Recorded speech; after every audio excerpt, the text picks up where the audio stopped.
I just had a fascinating experience. I was on a work trip and I was in a country I'd never been to before, Thailand. I was in Bangkok doing some work there. More on that later. But it was fascinating. And I sent you a little message, Mr. Gorley. Yeah. I know you're a Bond fan. And at one point I'm at the floating market in Bangkok where you can get on a boat and go from market to market and buy your wares, your souvenirs, and then go on to the next market. It's this really cool. famous venue. I had forgotten this, but someone, it might have been Aaron Blair, was with me because we always travel together as lovers. And that's true. Yeah. So I don't have to pay you also. That's also right. It's just a relationship. Yes. So I'll have relationships with people just so I don't have to pay them. No money exchanged hands, but a lot of other stuff exchanged. Okay. All right. You do pay him. Yes. To my lover. Oh. No one's going to voluntarily lay with this old bag of bones. So anyway, this took I don't know what. Why did you do that? No, why did I do it? He's the one that said yes. Wait a minute. Now we're really... So here's the point. Yeah. Which is, Blay mentioned, this would make Gorley jealous. And before he even said anything else, I was elated. Because I didn't know what Blay was talking about, but I was immediately happy that there was a way that you could be unhappy.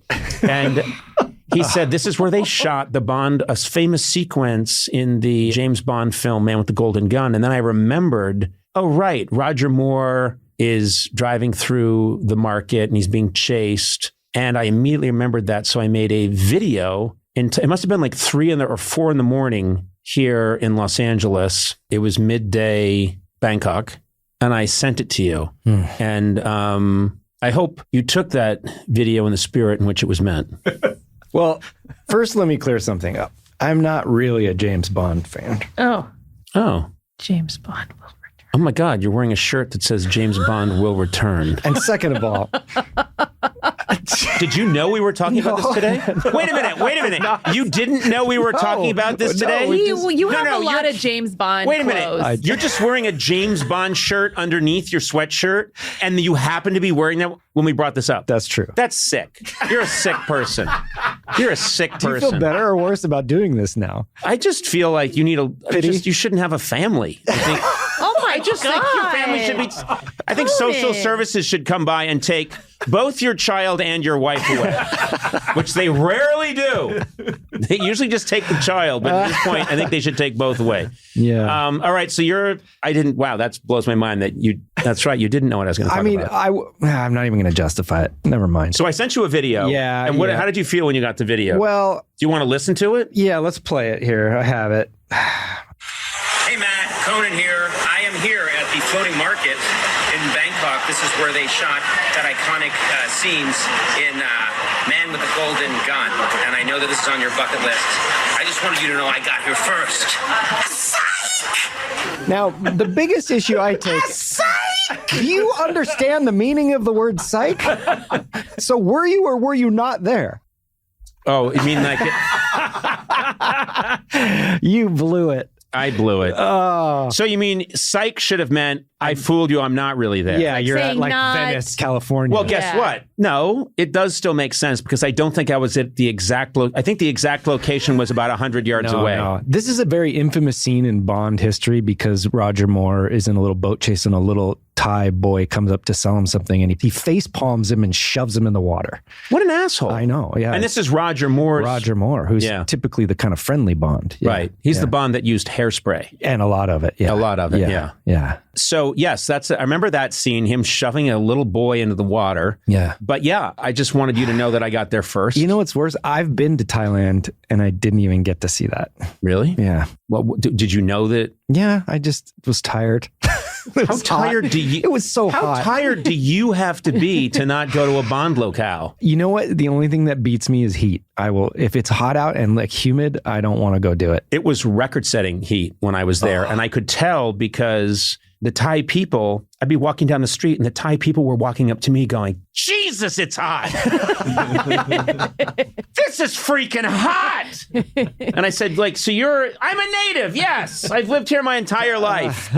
Good God. And Did you go to the Phi Islands? No. I know that sounds like a setup to a joke, but that's well, a setup for a joke you would do, but how about Poopy Flats? Nope, didn't go there either. Okay, that's where the beautiful like islands stick out of the water, and that's from the end of that movie where the villain's lair is. I did not go down to the islands. No, did not go there. Shot almost exclusively in and around Bangkok, which is fascinating. It's a fascinating place. Loved it. Food was extraordinary. People are lovely. And we shot some stuff there that I think people are going to really like. Happy about that. But I've been battling, I think I got back 2 days ago. I had no problem with the flight from LA, flew from LA to Hong Kong and then to Thailand. No jet lag, nothing. Just got right to work. Landed in the morning, got right to work. And we were there for about 9 days. Then came back Hong Kong to LA, and my heart hasn't functioned properly. I have just been, my body's completely screwed up, and my mind doesn't work. And I think I'm capable of any crime right now. I think that's because when you get to Thailand, you're like, oh, it's time to shoot. And then it's like your adrenaline's because you've seen me in action. I've seen you. It's not like you're going to be like, I need a nap first. You're like, let's get the camera, let's go. But when you come back here, you don't shoot anything. There's just a wife and a son. And you're like, what's this all about? Who should have their family taken away from them? They've called social services. They're constantly calling social services. I don't think it has anything to do with the time change or the flight. I think it has to do with the camera pointed at your face. Yeah. It is true. I was doing all this stuff that I can only do when a camera's pointed at me. Yeah. I was doing all these stunts and things and people were saying, hey, you're kind of old. You shouldn't be like, I'm fine. Roll that camera. We just shot him in the chest and he seems fine. Yeah. Shoot me again so we get it from the other angle. Oh my Set me up to use the word psych. Yeah. Teach me how to use that word. I will say we did, and we put a picture out on social media of you kickboxing. Mm-hmm. And it's Muay Thai. Muay Thai. Muay Thai kickboxing. And I should mention that although it was covered, it was completely outside. Yes. And every day we would look at the temperature and it would say 94, feels like 108. Yeah. And I'm not exaggerating. God. That's what it said. And so with the humidity. That's wet. Because of the humidity, it's 108. And it's a and wet. We did a shoot and I was just trying to get out of the way and was out of breath and sweating through my clothes. You were literally jumping and kicking. Yeah. It was insane. Yeah, and I'm fueled by a terrible hole in the middle of my soul that just powers me on. I know. But no, I did. That was really fun. We did all this stuff that I really enjoyed. But it was, a highlight was getting to a Bond site before you. And now I'm determined to go and visit all the Bond sites I can without you. It's on. Without it's a race. No. You got a lot to catch up on. I've been to a lot of them. First of all, I'm going to hire a cinematographer to study those scenes and prove to you that you weren't in the exact right place. I'm going to spend a great deal of money. And then I am going to go to all the exact correct places, and I'll get the permission of the Roger Moore estate to examine all the documents necessary. Remember he died on my birthday? No, I don't remember that. I remember. You leave my mind the minute I leave the studio. I don't doubt that. Remember, he died on my birthday. I only say that not because I expect you to remember that, but because when I said that before, you hit me so hard. You really hit me over the head with that fact. Yeah. So I thought maybe it did make an impression. No. Okay, great. No. I think the way for him to be nice to you is if you just came with a handheld camera. Matt, Yeah. I think if you donated, if you were proven to be an exact perfect match for my bone marrow and you saved my life by going through an excruciating procedure, I would quickly forget about it. Oh, I would also never do that. No. You understand. I would hire people to hold you down and we would extract the bone marrow using simple gardening tools. I would then... There's nothing you can do about it. Drink a lot of Drano that would then osmosize into my bone marrow. Drano, as bad as it is for your body, really does enhance bone marrow production. Really? Yeah. Oh, okay. Well, so, you've got me there, you evil genius. I say petting a cat. All right. Well, if you want to see a Bond site, write in. right in. Right in. And Gorley will tell you if he's been there or not. Bye. Psych. Here we are with Summer S'mores 2024. This has become quite the tradition now. How did it all start, Summer S'mores? I forget. We were doing the first year in studio at the Earwolf Studios, but I think it was just based off a joke where we were trying to get you be more chill, like Sona and me. Yeah. Right? It all starts to unravel the minute you pick it but apart. Then it became, we got into a big argument about s'mores. Yes. And I took the position, which scandalized Sona at the time, that s'mores are a treat that people think they're supposed to enjoy, but a lot of people really don't. And I didn't know people didn't like them. Well, I know. You were... You made a fool of yourself. No, and there are people that like them, but I was surprised that it was one of the first times, Matt, that you agreed with me. That's what I was just going to say. And it really was when I think we grew a lot closer. It's a very dry treat. That's when we moved in together. Remember? Yeah, and we shared an apartment without driving each other crazy. But it's a very dry treat. It's not particularly, I think people think they're supposed to like it. Yay, s'mores, but a lot of people don't. So anyway, we took down s'mores, and then a lot of fans called in and agreed. With me, and I felt empowered, and I felt seen for the first time. Oh, did you? Yeah, really I'm seen. so happy for you that you felt seen. I finally felt seen. So anyway, we started. Brings joy, and you don't like things that bring joy. There you go. That's very good. So we started doing this series and started taking them outside, which was fun. And then we thought every year we want to elevate it because the fans seem to really enjoy this. Yeah. It's a summer treat. They just do. This is what Adam Sachs calls fan service. He's like, well, we should do some fan service. And I'm like, hey, Mr. Corporate Ladder, can't you just say, why don't we try to make people that like our show happy? And he's like, it's called fan service. At business school, that's what they taught us. We're servicing the fans. Yeah. Oh, okay. Yeah, take it easy. digitally. Huh? We're servicing them. Get it? I'm trying not to. We're blowing everyone digitally. I see. Yeah. Oh, okay. It's a sexual thing. I see. We're Okay. servicing the fans. Got it. Yeah. Blowing them. Okay. Blowing So digital blowies.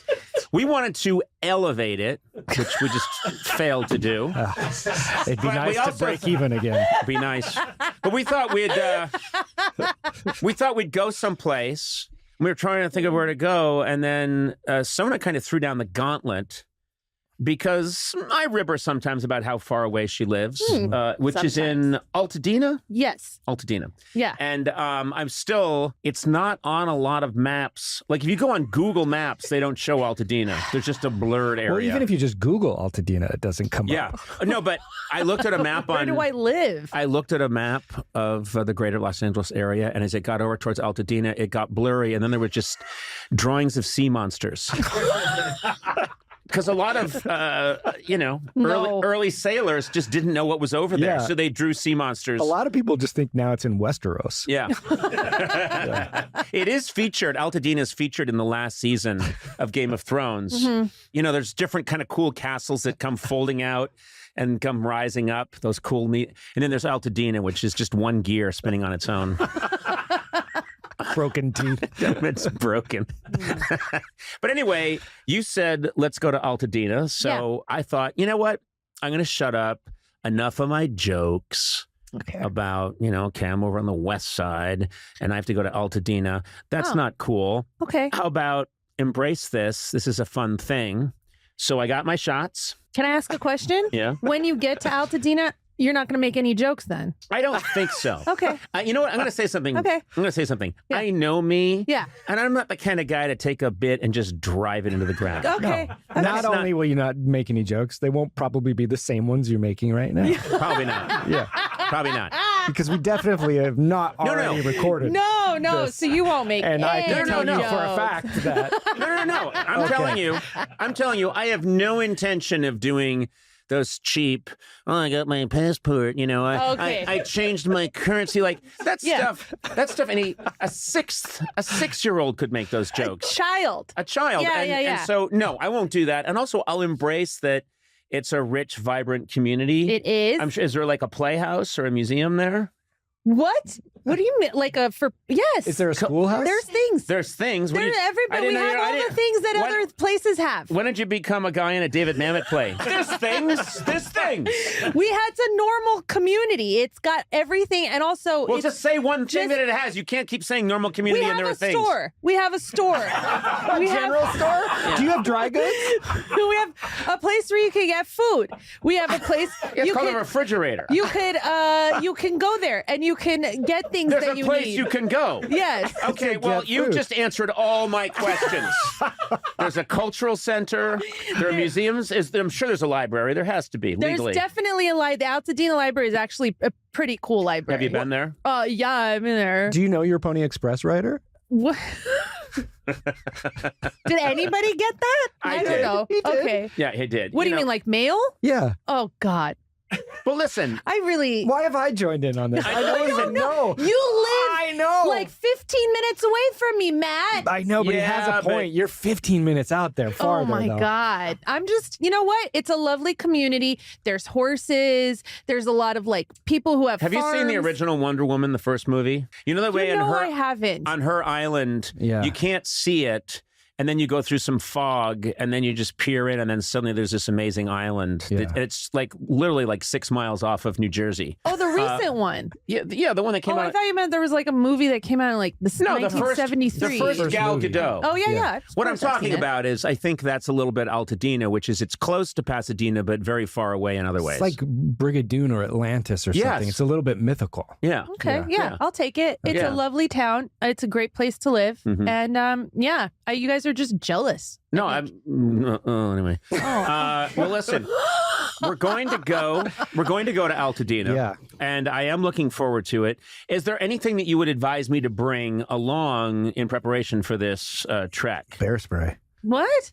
No. Do you have bears in the area? There are bears. Okay. But they don't no, they do. They'll come if you're there. There's a lot of coyotes. Fans.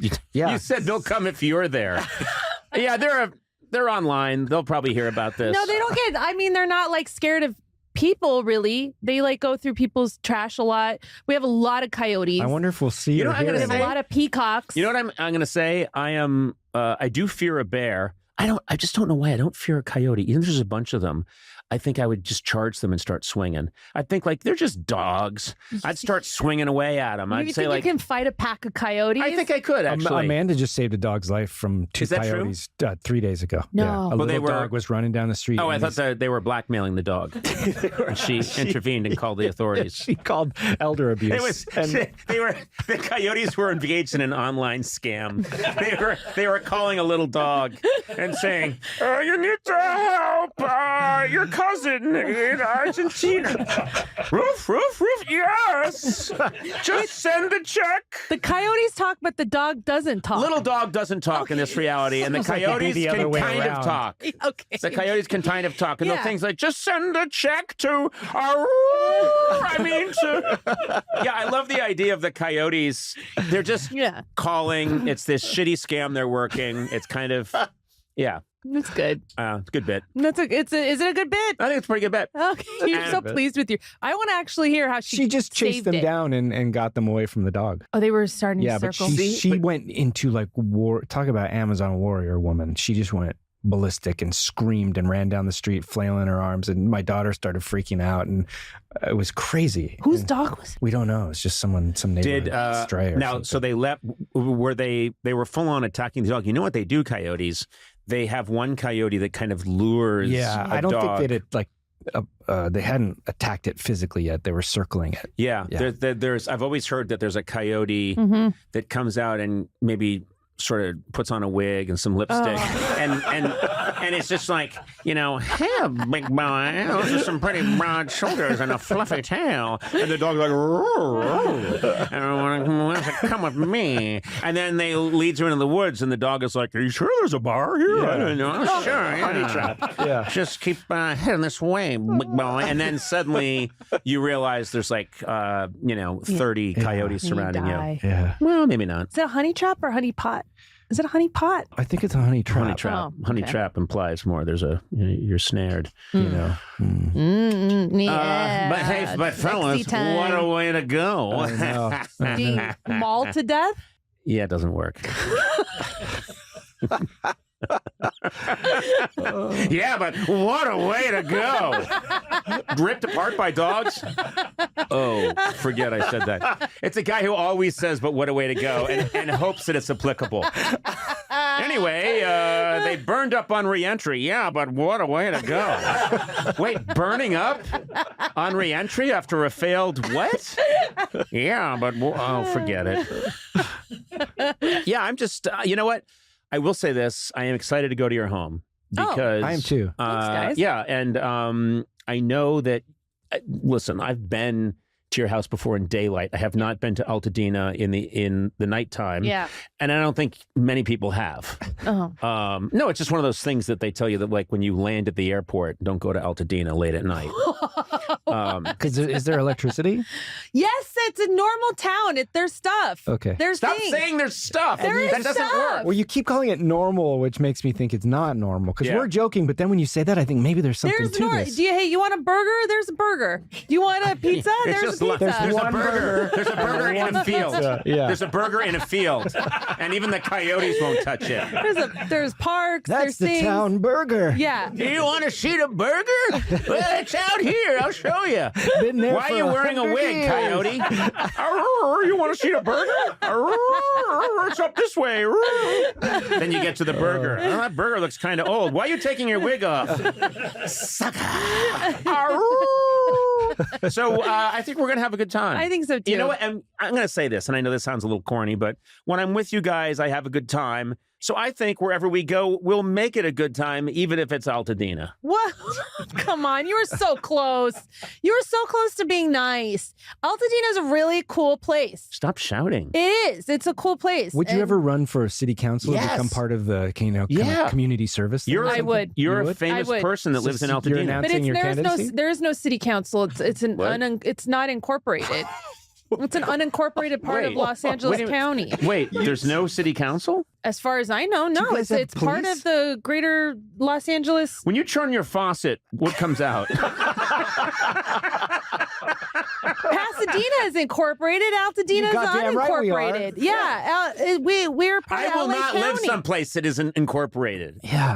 I need to be part of a think corporation. Where you currently live is an unincorporated part of Los Angeles. Don't say where I live. I'm just saying. Listen, people just need to remember that I live in Catalina. No, but where you live is not incorporated. You don't have your own stuff. You don't have like a fire department. You have LA Fire Department. No, that's insane. Well, you guys just have a bucket brigade. Yeah. You live so close to me. I know. You really live close Within by. the corporate realm. Yeah. Of Pasadena, though. Right. And, we have I don't have anything, but there's some celebrities that live in the area. And I know they all have like robot drones that will take care of if shit goes down. Oh, okay. There's robots that I will. could get a robot drone. No. Not Altadena. The robot would be like, thanks, but no. I'm good. Turns it down. Not Wait, worth the where risk. is it? I'm checking Google. Sea monsters. I think I'll be. You're a robot. You have to do what I tell you to do. I have to do most things, but that's a little sketchy. Outside of my directive. I'll just hang out in Pasadena. It's incorporated. A legal tax entity. Are we going to drink? Oh, yeah. Yeah. Yeah. Oh, you making a cocktail? I worked up something, yeah. Okay. I don't good. know if it's called the S'more Session. Hey. In honor of you. All right. Yeah. That's nice. Yeah, That'll come along later in the batch of episodes, though. that's cool. Yeah. Hey. Well, it's you. This man, Matt Gorley, makes a mean cocktail. Sure does. You really are an artist. I don't know what I'm doing, but thank you. You're quite good. Mm. As long as we, within reason. Yeah. As long as we just sip lightly and we don't go That's at it why too we're hard. waiting for later in the episodes. We're not going to get to it right away. That's good. Yeah. That's good because it can obliterate an episode. Yeah. I've seen it happen in the past. I think it's fun. I know you do. But I'm not taking you home in a wheelbarrow again. It helps me tolerate these Altadena jokes, actually. So I think it is in our best it's interest. a whole kind of joke now, Altadena. The city itself? No. When she said these Altadena jokes, it's become like a whole kind, like mother-in-law jokes. Yeah, mother-in-law jokes was Altadena jokes. It has. It's a I brand. think I want to ask the people of Altadena to rise up. It's already. I don't know. We can do something. It's speaking of, and this isn't no pun intended, but it is very high. You're at a very high altitude. It is a high altitude. Yeah.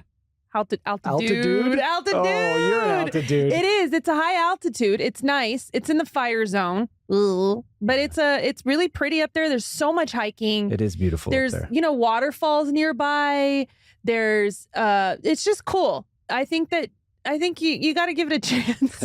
You sold me. I'm going to. I'm coming. All right. I'm gonna Just get. come. Yeah, I'm gonna go and experience Altadena. Are you doing anything to the house to prepare for the onslaught of crew and just cameras and cleaning. stuff? You're I cleaning. want to make The that house clear is a to people disaster. that I know we have a very casual vibe here, but this is a professional organization. We are. I'm just going to say we're a big podcast, and when we move, an army moves with us. Yeah. I mean, really dedicated people come and they set it all up.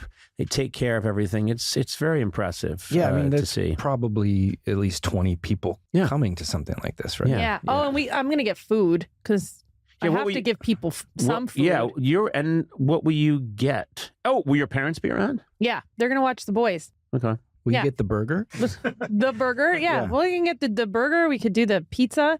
We could, I don't know. I was going to just get some boat eggs from, What? Sorry, what? it's a cheese-filled puff pastry. What? I don't know what that is. I honestly don't know what a boreg is. You wouldn't. You wouldn't know. and I You wouldn't. wouldn't know. Boreg. What Yeah. is it? It's a cheese-filled puff pastry. Okay. Like I'm still not getting it. Say it Philo-dough. again. There's like there's a lot of different Is cultures it Armenian that or Greek? have, I think that there's versions in many cultures, Okay. but in our culture, it's just like puff pastry, and then there's cheese, and then you bake it. Or Right. you can fry it. There's Can't go so many wrong. different ways to make it. And then, I'll probably just get some other stuff. I have people That's come to nice. my house and not feed them. My Are you good mom at- would be furious. Are you good about that? I'm very good at when people come over, I want to feed them. I want there to be bounty when people come over to my Yeah. house. Yeah. And my wife, that wasn't her culture so much. And we worked that out over time. Okay. You But brought her over to your side? I did in the early days. She'd say, "Oh, and I purchased there are 3 people coming, and I purchased 3 thin wafers." That surprises me.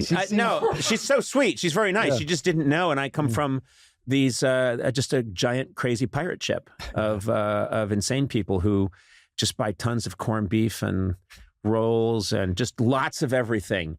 If 2 people, whatever food you would need, buy 10 times that much is how I was raised. Yeah, same. Yeah. I think we did it. Is it done?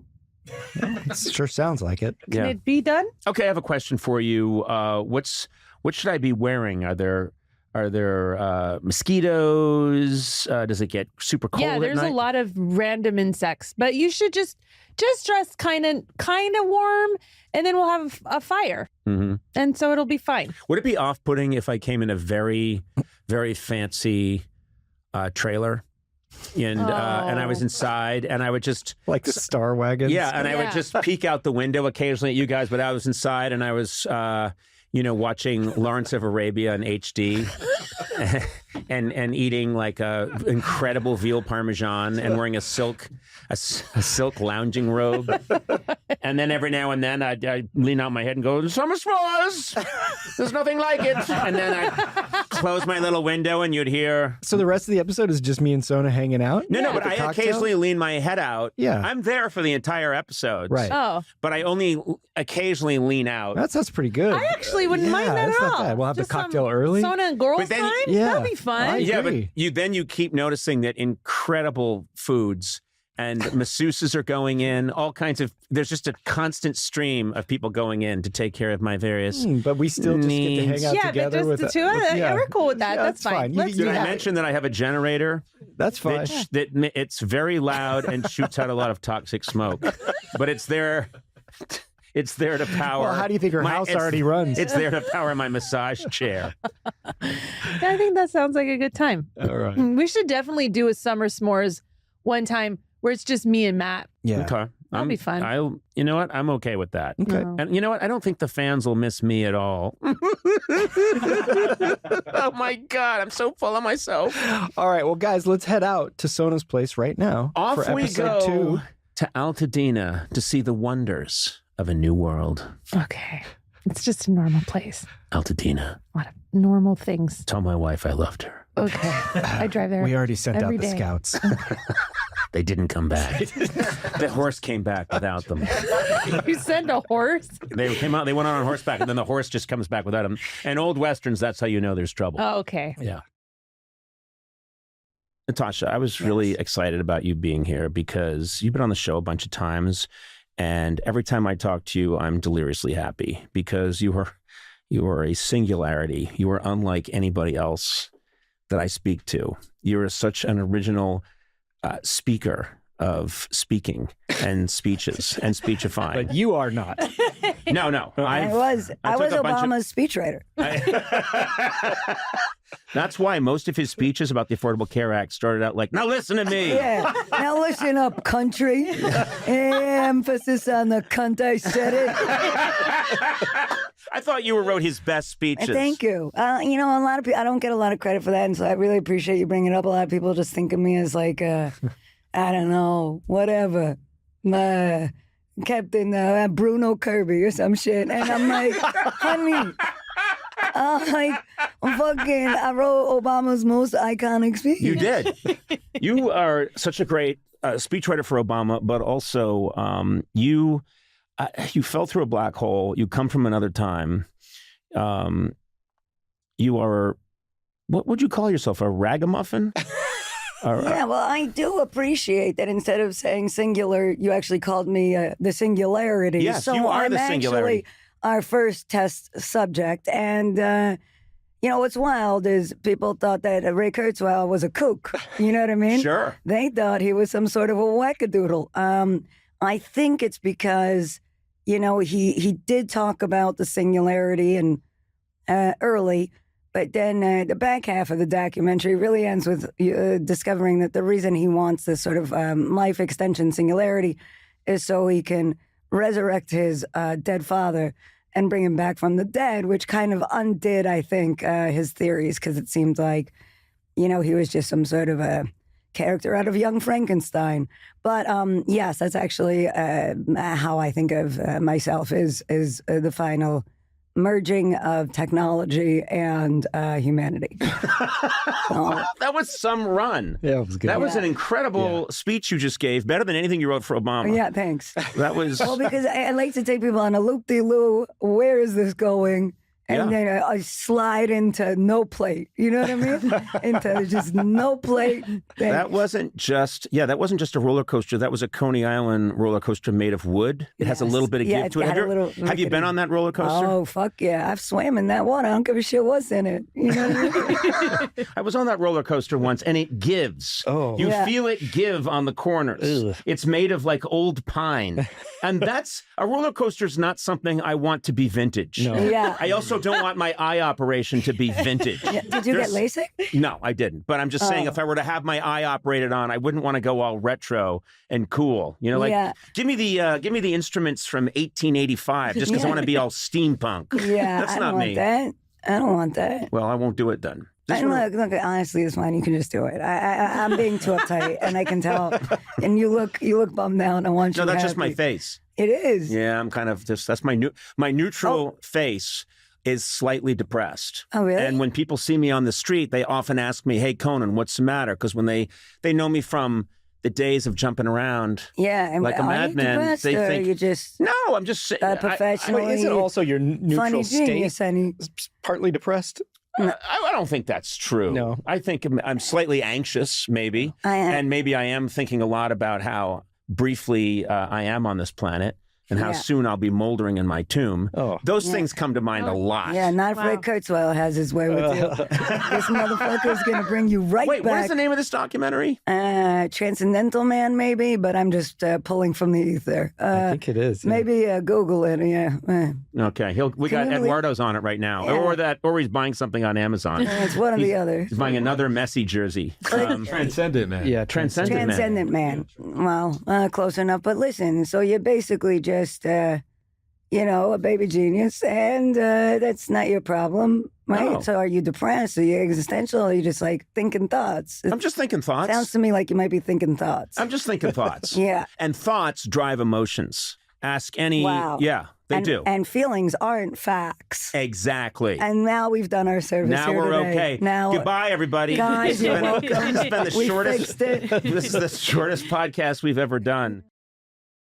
You've been on the show many times and always been incredible. And some people have a moment, and I think that's nice. They're having this moment. You're having more than a moment, and it's because you deserve it. Because you are a spectacular joke writer, an amazing performer, and your work ethic is off the charts. So to me, when I watched, everyone was like, oh my God, Nikki Glaser, Tom Brady roast, and you had this moment, you're always having moments like that. It's just that the planets lined up and everybody was watching. Oh. Do you know what I mean? Yeah. But it was not, oh, isn't this incredible? Nikki had this amazing night. That's what you do. Thank you. And I'm telling you that I could tell that behind this incredible set, which will endure because it really is, no one's going to do a better roast set than that. I don't believe. I think you just did this thing, which is now going to be like, okay, where is it on the Nikki Glaser scale? It's a 6.2. Really, that's pretty good. It's not her 10. I looked at that and I thought, this is lots of talent, but talent, I've always said, doesn't interest me that much. What really interests me is work ethic and process. And I could tell. And then later on, I read interviews. My talent is my work ethic. Well, I do believe. Guess what? I'm right with you. That I know. I honestly believe that. I was looking at it and I was thinking, she was not in a car on the way to this event writing this on the back of an envelope. Right. This is someone who got the assignment, and you correct me if I'm wrong, and it was like, okay, I'm going for it, and I'm going to put the work in. So you tell me what you did. Yeah, it's exactly what happened. I knew it was going to be this moment that a lot of people would watch or talk about, or I didn't realize it would be as big as it was.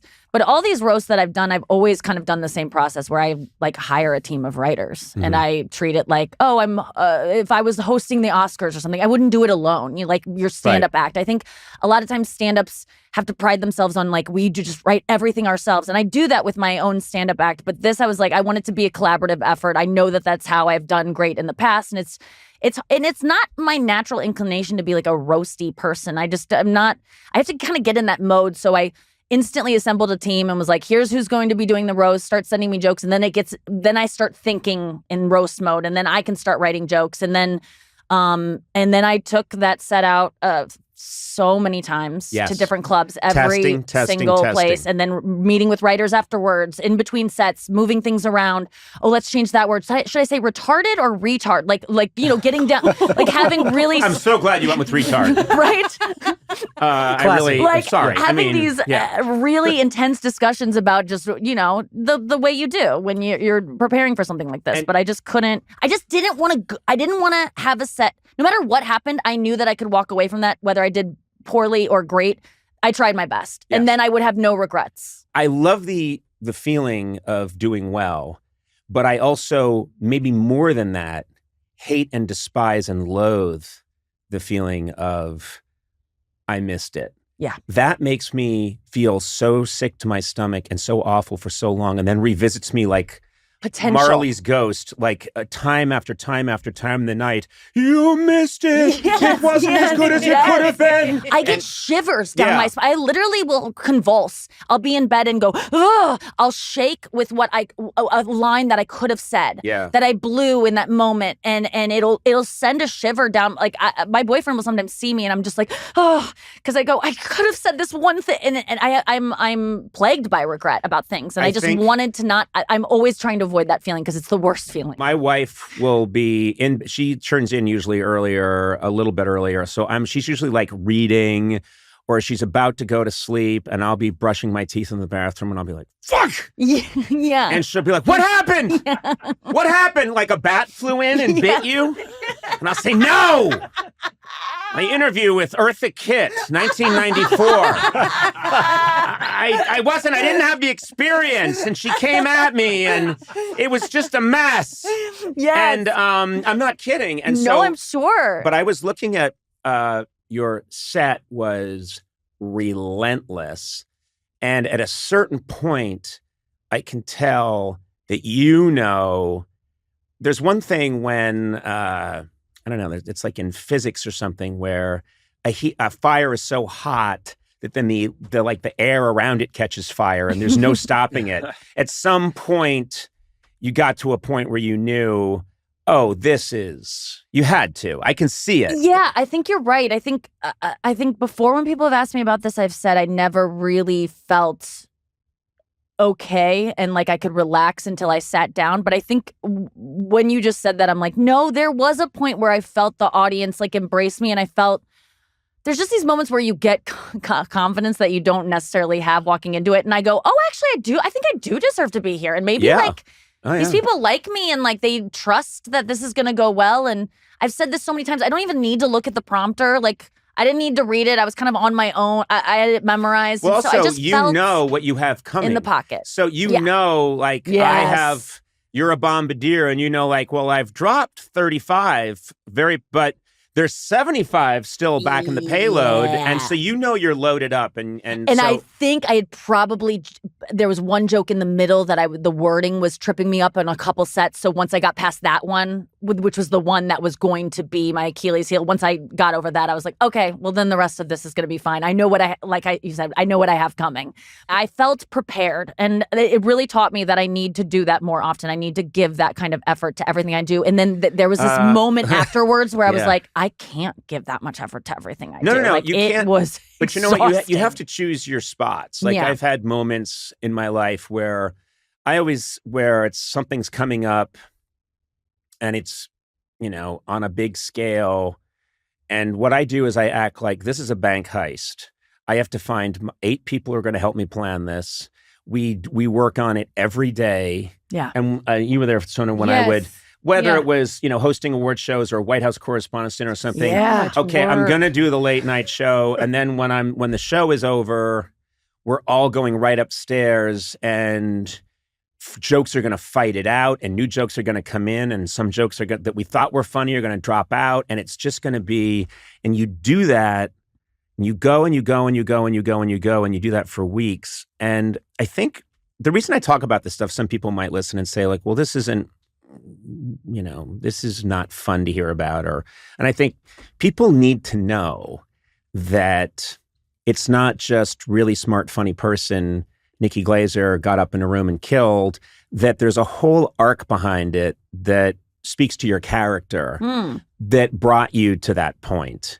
And I do think people need to know that. Well, sometimes I'm like, I don't want anyone to know because I want them to think I just did this on my own and it was just off the top of my head and I'm just that funny all the time. And the truth is that was so much preparation going into that. It felt like a Olympic balance beam gymnast routine. Like that's how precise everything had to be in that moment. And because it was live and there was no edit, and past roast, you can kind of go, oh, this joke kills 80% of the time. I'll take a risk with that 20%. If it happens, they'll cut it out. I know the editor. I can text him.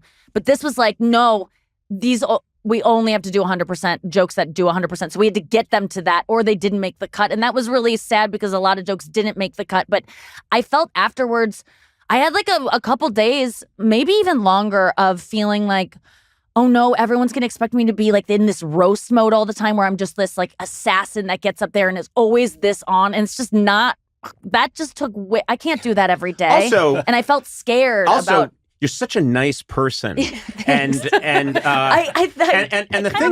thing is, no, you are. You're I've known you a long time. You're a very nice person and unfailingly nice to like, you come in the building, you're kind to everybody. You're very genuine. You've always been extremely kind to me. And it gets to this point where you think it's great to kill at a roast.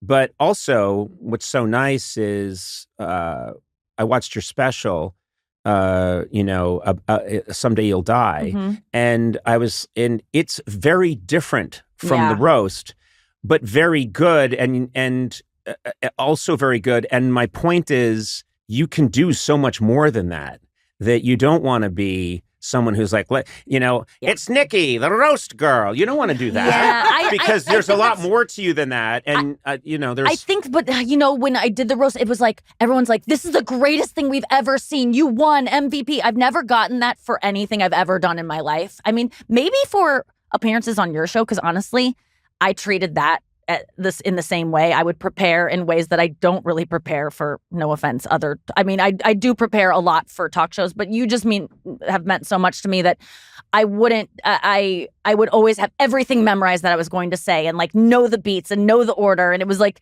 there was a lot of work went into all those appearances, and I would get that kind of those accolades after I would do those things, and I go, I can't live up to this. I just gotta be who I am, and it's so tough. Isn't it? Like to just accept that you aren't what you might want to be, because I want to be you, and I'm just not, and that's okay. And I watch you, and sometimes it's hard to watch you, to be honest, because you are so sharp and quick, and your word choice is so. I studied. What did you just say? This is just making me. I would you love want to be him? I would love to be Conan O'Brien. No, I would you give wouldn't. anything. No, you wouldn't. I know you're a tortured soul, but But can I just say? No. But he also tortures other souls. Right. That's called collateral damage, and you're gonna take it. Last time I checked, you're still getting a paycheck. Hey there, welcome to Conan O'Brien Needs a Friend, and I do need a friend. Sometimes I make a friend and then I quickly lose them, and that's on me. Oh. I'm told I'm alienating and clingy, but that's not the important thing. That's from my father. I'm here, as always, with Matt Gorley and Sonam Movsesian. And guys, I have some exciting news for you, which is that recently I was in New York City, and I started to hear a lot of, there was talk of gerbils. Oh, the new call. Let me just update anybody. For a long time, Katakai was the catchphrase. And I would get catechized wherever I went. And that's people's way of letting me know that they listen to the podcast, which was kind of fun. And then not too long ago, I was telling a story about when Mickey Rooney was on the show many, many, many years ago. And he was trying to come up with the name Richard Gere, but he couldn't think of his name. And he said, who is he? Who is he? You know that guy, that actor. And Andy and I are both trying to help him. And we said, well, tell us something about him. And Mickey Rooney said, there was talk of gerbils. And Andy and I both explode laughing and laugh for a solid 40 minutes.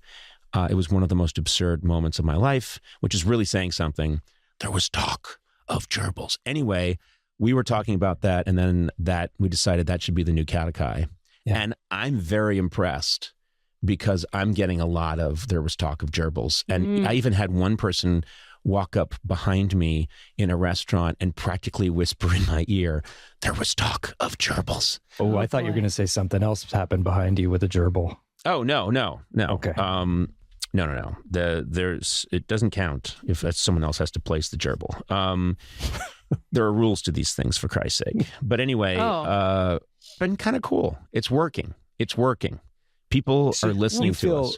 You feel inflated when you hear that. Like that's a good thing. When someone shouts across a crowded room, there was talk of gerbils. Yeah. Or I'm walking up Fifth Avenue, very crowded street, and someone shouts from like 200 yards away, there was talk of gerbils. How do you feel about resuscitating like a 30-year-old rumor about a beloved actor, actually? He's pretty beloved. Yeah. And he's obviously never By coming gerbils. on this podcast. Oh, Matt. Yeah. Gerbils can't get enough. I don't think they love him. They do. He provides sanctuary. Anyway. Does he get consent? Come on. Listen. It's an insane rumor. Of course it's not true. There's no way that ever happened.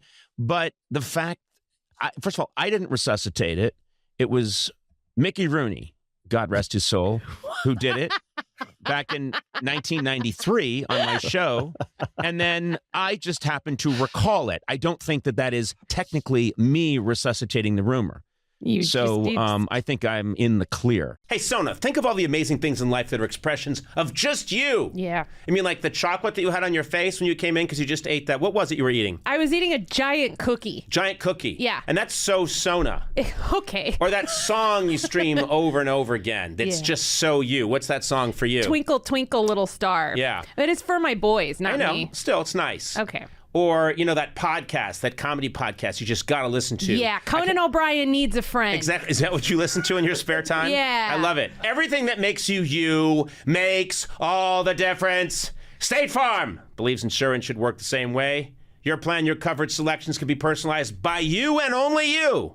Cool. I shouldn't shout, but this is how strongly I feel about it. You got so aggressive. The ability to choose the plan you want by picking the options that fit you, like choosing to bundle your home and auto policies, is what the State Farm Personal Price Plan is all about. Getting the coverage you want at an affordable price just for you.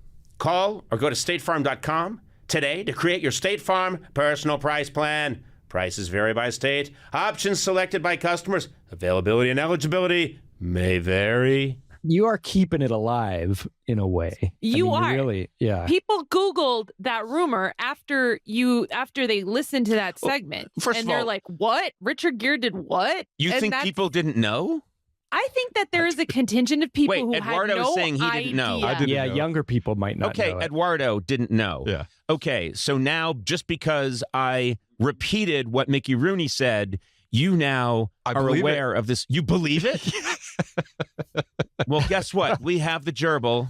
He's here and he's going on the record. Wow, what a get. Yeah. He's dead. He's for sure dead. He died in Hear there. this guy. Hey, gerbil. Do a little, it is all untrue. It is. This is the chyron that will go underneath the gerbil. Got a great podcast voice. Yeah. Okay, the gerbil is now saying, and then we just put this on a chyron, the rumors are untrue. I never even met Mr. Gere. Mr. Gere is an outstanding actor. These are absurd allegations, and I deny them. That sounds It's clearly not true. It's clearly not true. But so I don't know if it's clearly not true. I think it could be. No, what are you doing, Sona? No, Yeah. it's not true. First of all, it's who would... A lot of people would. No, they what? wouldn't. Not a lot of people. Start using specifics, for Christ's sake. No one wants a gerbil. They have claws. That's not going to be good. Not if you declaw them. I always thought they wore mittens. I think you get little gerbil mittens. Little boxing gloves. Little boxing gloves. And, but also, do they enter through a habit trail? I always heard it was through a cardboard tube. Like paper towel You know what I roll. pictured? One of those giant habit trails that's literally going. It's massive. The gerbil's been journeying for days. No, they enter through it like a Home Depot pneumatic message delivery system. Oh, God. Don't sound effects.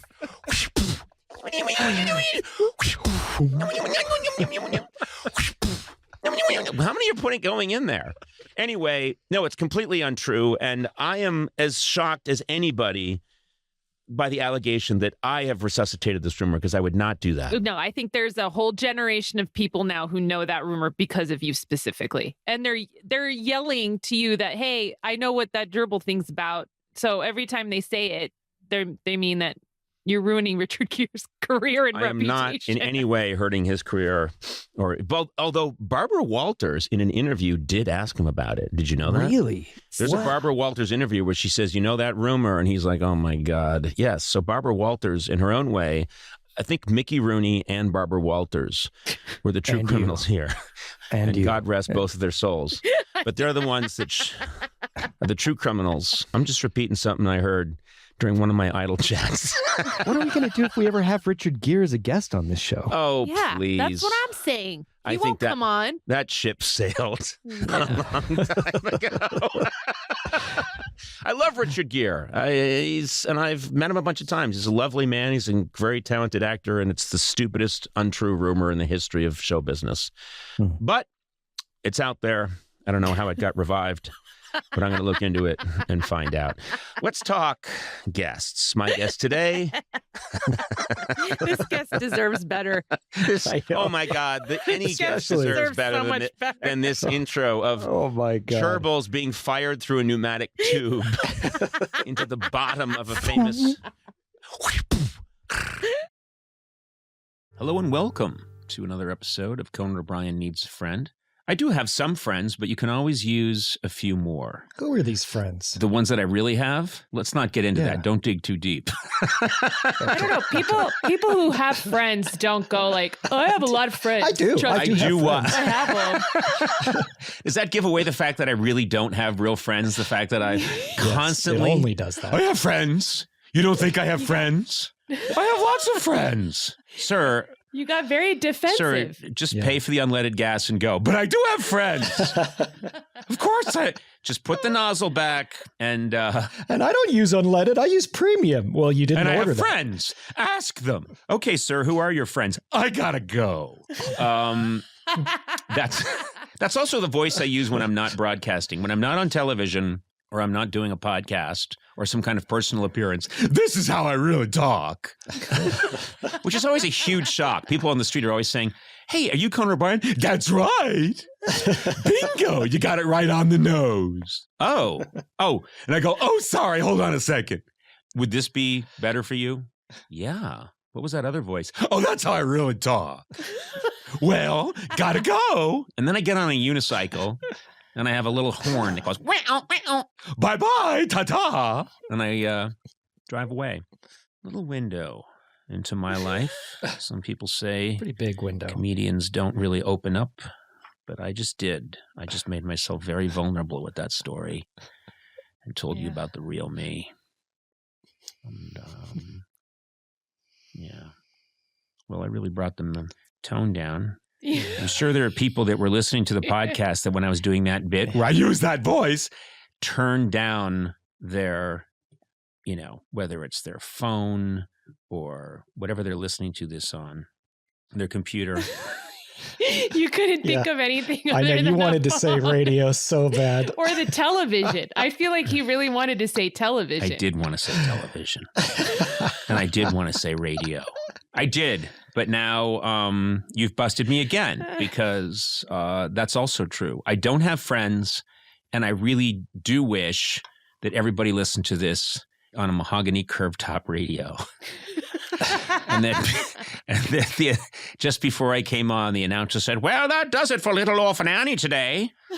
And remember, use Crisco when you're doing your deep frying. We'll have a fireside chat with President Franklin Roosevelt in about half an hour. But until then, Conan O'Brien is coming to us from his broadcast booth in Los Angeles, Conan. And that people were huddled around and they were wearing farmers' bib overalls because they had been working in the fields all day, trying to avoid the dust from the Dust Bowl, and just hovered around listening to Conan's soothing tones. But no, that's not the world I live in. I live in a world of various downloads. You couldn't even get that out. Dynamic ad insertions. I don't even know when they'll say like, Conan, it's a dynamic ad insertion. And I'll say, what? What do you mean? It's an ad that comes on when the podcast airs. The podcast doesn't air. The podcast exists in the cloud. It's meta. It's everywhere all the time. And you access it. What? No, what? It's not well, what meta. is it? Do you know what how do I explain what the podcast is to my parents? They don't know. They don't listen to it. My brother Neil won't listen to it because it doesn't happen on television or the radio. And I'll say, it's hosted on a server and downloaded by a user. How's that? It just sounds like porn. What kind of porn are you watching? Do you download your porn? Yeah, I download it. You can stream it. It's so much better to stream it than download it. I want to make sure that I can save it for later, so I download it and I have it then I have it burned onto cellophane so that I can. Yeah. Wait, excuse me. So I can. Not celluloid? Well, let me cover quickly for myself. I use cellophane because celluloid has been proven to be the worst way to show film. You know what? I don't know the word for anything. I don't know the word for anything anymore. I promised you did something recently that I would not let you live down, and I have to bring it up because this will already be out by then. But we were on a Zoom, and the lovely editor Mars, who works on the ads for this show, had her background was from the video game Animal Crossing, and you, in all sincerity, went, "Wow, you have a beautiful living room," and it was like pink wood, like a rabbit lived there. Yeah. I'm going to admit that Mars, who, by the way, shout out to Mars. She's very cool, does great work for the podcast. And she had this background. In my defense, it was a small box. There were many boxes up. So it's not like I was watching it on a giant screen on this Zoom, but I complimented her on her lovely, creative, kind of cool, Etsy-styled room. And then it turned out she had to tell me that no, this is from, what is it from again? Animal Crossing. And that and by the way, just so you know, this video game is not like a photorealistic video game. It's like kind of like the Smurfs. No, it really was if someone had put up as their background the living room from the Flintstones. Yes. And I said, "Oh, I love your rock apartment. I think that's really beautiful." God, and all of you laughed really hard because Conan's an idiot who doesn't understand how things work. And okay, I guess we're done then. Also, you never go, "Oh, I'm sorry, I was wrong." You were like, "No, that living room looks very real," and everyone's like, "It's a cartoon," and you're like, "No." But from my perspective, like, you just couldn't. You go on to gaslight us. Yes, I am always hoping that I can get myself out of trouble if I just keep talking. And so that is my modus operandi. And so I just thought if I keep talking, I'll hit upon something that will make you guys go, "Oh, I guess that kind of makes sense." And then I'm in the clear. And then I get to shit on you guys for even thinking that I was wrong. My mind has been blown recently. Why? I'll tell you. That's the beauty of this format. I'm so glad I asked. You wouldn't have done anything. No, you know what? Had you not asked, I'd be unable to say. Yeah. So thank you, sir. You're welcome. Sorry. I was walking down the street in my neighborhood, and I know that you've all seen these, or I think a lot of you have seen these, but and I've seen them out of the corner of my eye when I'm driving, but this is the first time I've been on foot, and this little cart came skittering by.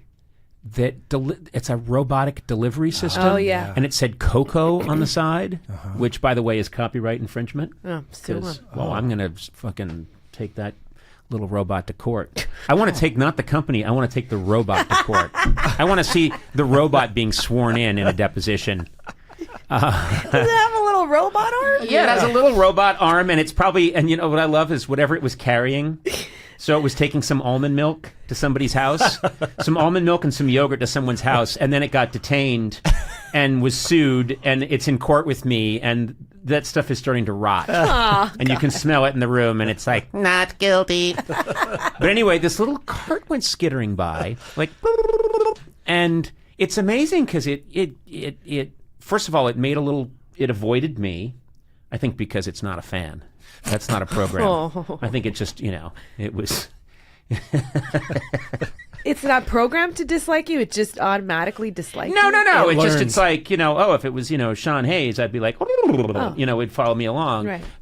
But it's a big Smartless fan. But he just saw me and was sort of skittered away. But no, it stopped waited for the traffic light, and then it crossed. And a couple of things. First of all, I had this crazy. My first reaction was I wanted to kick at it. I don't know why. No. I get that. But you know what I mean? It's this little thing. And I think if I was a teenager and I had a stick, there's no way I wouldn't be swatting that thing. Really? Yeah. You too. Yeah. You got evil looks in your eyes. Yeah, you don't feel that? I honestly would feel like I want to help it. Oh. And I'm not trying to I believe you. Myself. I really would. I believe you, and I do think you're a better person than me. I'm not saying I would do it. I'm just saying there's some part of me that when I see this little guy, it's a little bin. It's like a tiny little, looks like a little ice cooler on wheels, and it says Coco on the side. It's going. It doesn't make that sound, but I know it doesn't make that sound. But in my mind, it does. Or they should make that sound. Oh. to warn people that they're coming. That should be the sound. It doesn't make any sound? I don't think it really makes a sound, but I think it should say, and it skitters along. There is a part of me that wants to kick at it, but then there was another part of me that thought, wait a minute, Sona, of course, you've been very busy. You have twin boys, beautiful boys. You're very busy with them, and you're also busy, of course, with your own projects, sort of. I don't like how you said that all laughing. No. I'm not laughing. I'm just saying. You giggled a little I bit. didn't giggle. It was more like you have these projects that are sort of built off. He hesitated. No. Built off my back. You're standing on my shoulders. That's true. You're standing on the shoulders of giants. Yeah. Or a giant, I suppose. Yeah. Anyway. Just physically. Please. But no. Anyway, you've got this book. So you've got a lot going on. And so David Hopping has been filling in for you. And he's sort of does the day-to-day stuff. He does. You help a lot. You still do a lot. You still intervene a lot. But intervene. You intervene occasionally. You've held several interventions from me. Are you trying to be nice, or what are you doing right now? No. What I'm saying is that David Hopping. We're taking a long road to get to David Hopping is now the assistant. Yeah, he is. And does a lot of day-to-day things. And I thought, what if I replace David with one of these little robots? A little Coco? Yes, because David, he's not expensive, but it's still not cheap. It costs something. It has to be above minimum wage. Right. It is. Yeah. Yeah, legally. Well, slightly above. You have no idea what you pay anybody. I have no idea. We just rob you. Yeah, it's a huge.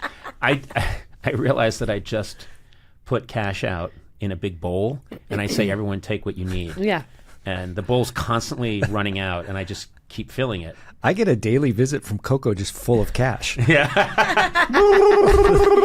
Oh, hi, Coco. How are you? He has no idea. No, it's more like he has no idea. Anywho, my point is, what if I replace David Hopping with one of these little robots? And Big Coco and Little Coco. Yes, then it's Conan and his little pal, Robotic Coco. Because most of the things I have David do, let's be honest, are, could you get me an iced coffee before the podcast? Little Coco goes and gets the iced coffee and then comes back. Makes the reverse sound. And then, Sony, you know that my needs aren't great. Every now and then, he needs to go to the drugstore to get me some Lipitor. Yeah, to get your prescription. Keep that cholesterol low. Why do you say that sexually? You know what I mean? Keep that cholesterol low. Just both the That's literal my meaning bedroom and talk. your delivery. You know, it's just funny because my wife doesn't find it sexy. I was weird. convinced. I come into the bedroom at night and said, just took my Lipitor. And then I say, to keep that cholesterol low. And then I drop my silk robe. Oh, God. No, but I'm fully clothed. No, I'm fully clothed underneath. Oh, yeah. Okay. Yeah, I wear a silk robe. Okay. Yeah, I'm like someone that goes to the barber. I have a robe over me, and then I drop it, and then I'm wearing a 3-piece suit, and I climb into bed, and I leave the shoes on. So I'm very chaste. But my point is, what do you think? What do I think about you replacing David? Yes, David will find other work. We're getting rid of David completely in this scenario, and you're replacing him with a robot. Yeah. Hey, is David out there? Can David come in? David, get in here. What if Coco comes in? Are you gonna fire him now? No, I'm not going to fire him. I'm going to let him go. Okay. With a severance. David, come on in and sit here for a second. Don't come in. Run away. Yeah, you should. You should. David, get up to the mic, please. Have you been with me when we've seen one of those little Coco wagons go by? No. The delivery wagons? Have you seen them yourself? The little... Yeah. It looks like a little ice chest or something, a little bin, a little container on wheels, and it sort of goes... and it goes along the street carrying its goods? Okay. No, but have you seen them? Yeah, I have. Oh. I'm nervous where this is going. No, I'm just saying that I like you. You're doing a great job. Thank you. But I'm thinking of replacing you with one of those. Like, firing me? Well, I'm not firing you. What about Jeff? Hold on a second. What about Jeff? Please. Jeff Ross doesn't come into this. This is just about me and you, okay? What I'm telling you is I'm not firing you. Okay. I'm going to give you a 6-week period where you still get paid, and then you're no longer paid. And you don't work for me anymore. Isn't that firing? Everyone has their own definition. That is not. I call that a quietly putting you to sleep. Wait. You're killing me? So, anyway, then don't you think most of the tasks I have you do, can you go get me some coffee? Can you do this? That little robot that we all see wandering the streets of LA, it could do those things, couldn't it? I think you're needier than you think you are. Yes. It can't fulfill, like it can't bolster your ego. Wait a minute, they don't bolster my ego? No. They don't tell me, that was a really funny podcast? No. They don't say, great job, boss? No. They don't say, you're the funniest of all time? No. Oh, None of us say that. Jesus. Though. I know. We don't say that. I might have a solution for this, David. If you could just adopt the sound, maybe that would satisfy all people. So try that out. That was awful. That was really bad. Okay. You sound like a turkey with a mouthful of salt. A really dry mouth turkey. You sound like a turkey on the witness stand. You've got cotton mouth. What if we just hired the robot to assist me in assisting someone and assisting you? Hey! Oh! A third assistant. Okay, I'm with this idea. Okay. So that you still keep your job. Great. Sona keeps her job. Everyone keeps their job, but the robot assists you. I have one request. We need to figure out a way that the robot can say, you're the best talk show host of all time. We could do that. Killer podcast last night.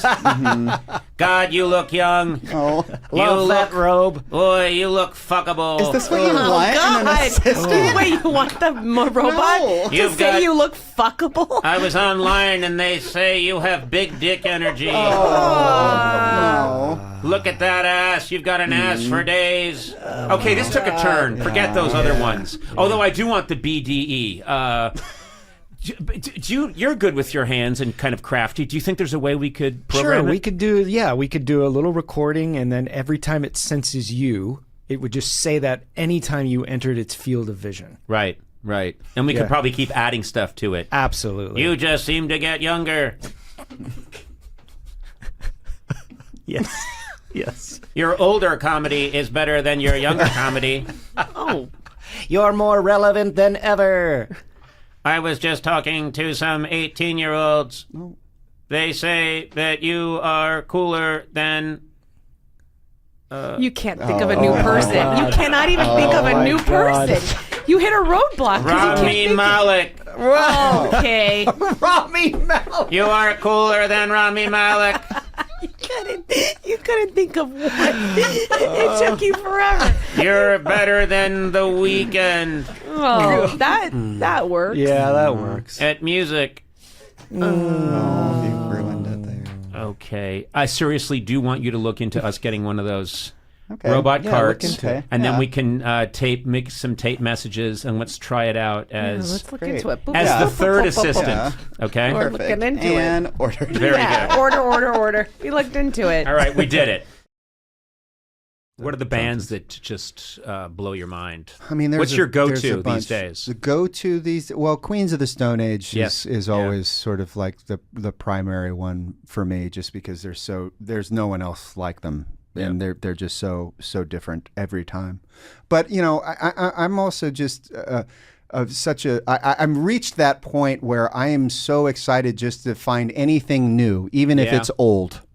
It's new if it's new to me, like just that excitement of finding a band or finding an album or finding a song, like that's kind of like the other.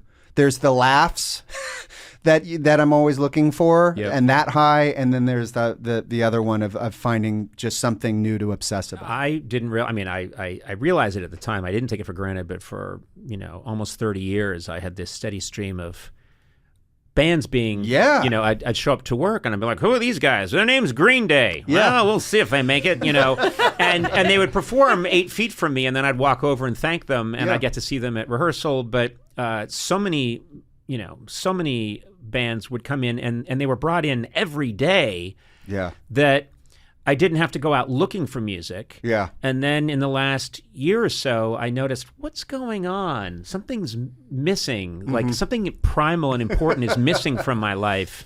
And my wife said, well, you really don't talk to the children. I said, that's not it! They don't want to. Back to your room! They don't want to talk to you anyways. They're old enough. They don't want. They don't want They anything just to do want with my money!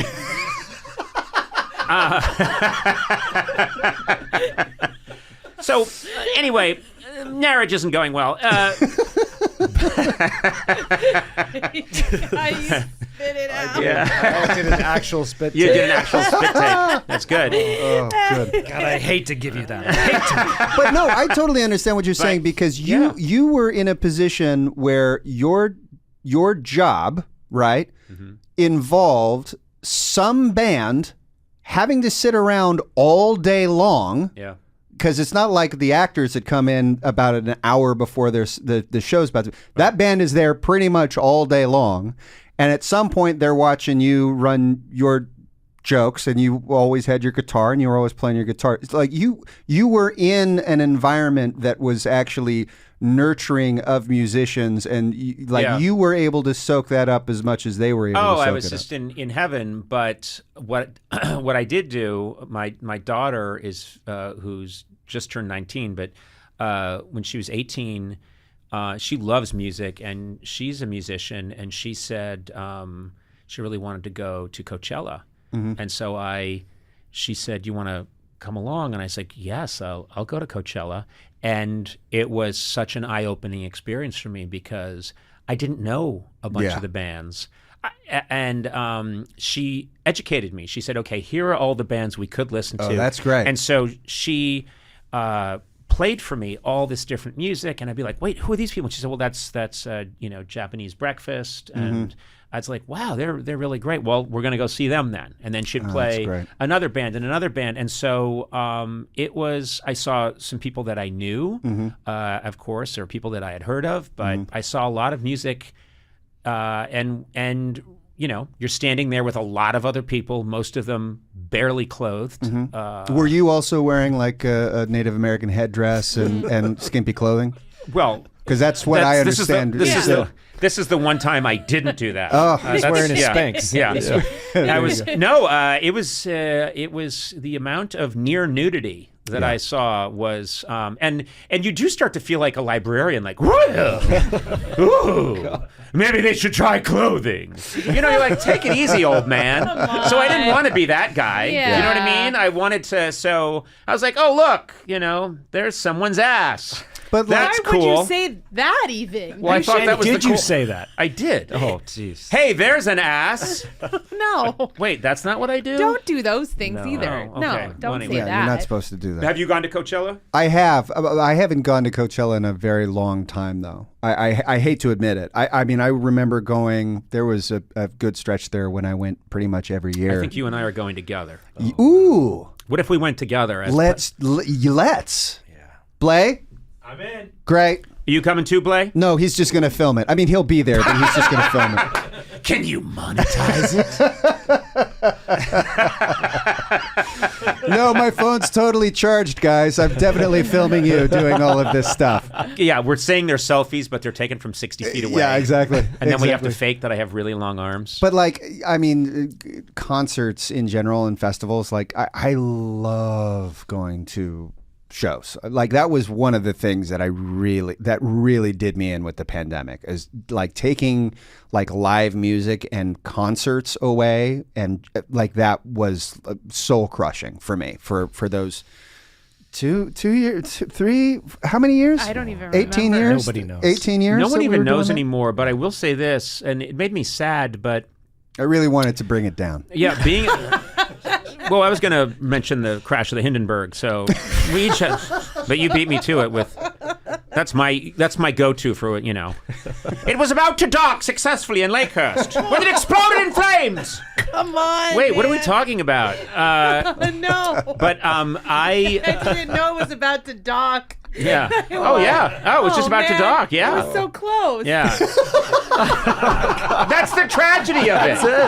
That's the tragedy. I made it all the way. Yeah, it made it all the way, and it was just docking when all of a sudden, maybe static electricity. I Maybe. didn't know that. Yeah. Oh, that sucks. You're so close. Oh, wait a minute. It sucks. Huh? You think it sucks now? Sonam Obsession on the crash of the Hindenburg. That sucks. Oh. They were so close. Prior to this, were you like, no big deal, they had it coming? I don't know. Like I thought it was just like, we're on their way. And then, oh, man. But no, it's like. That's right. Titanic was like halfway. They were on their way, and oh, man. Yeah. That every tragedy. Accidents happen within 5 blocks of the home. That makes it worse. You're Very just so true. close to Yeah, home. statistically, most accidents happen within several feet of the dirigible landing spot. That's statistically true.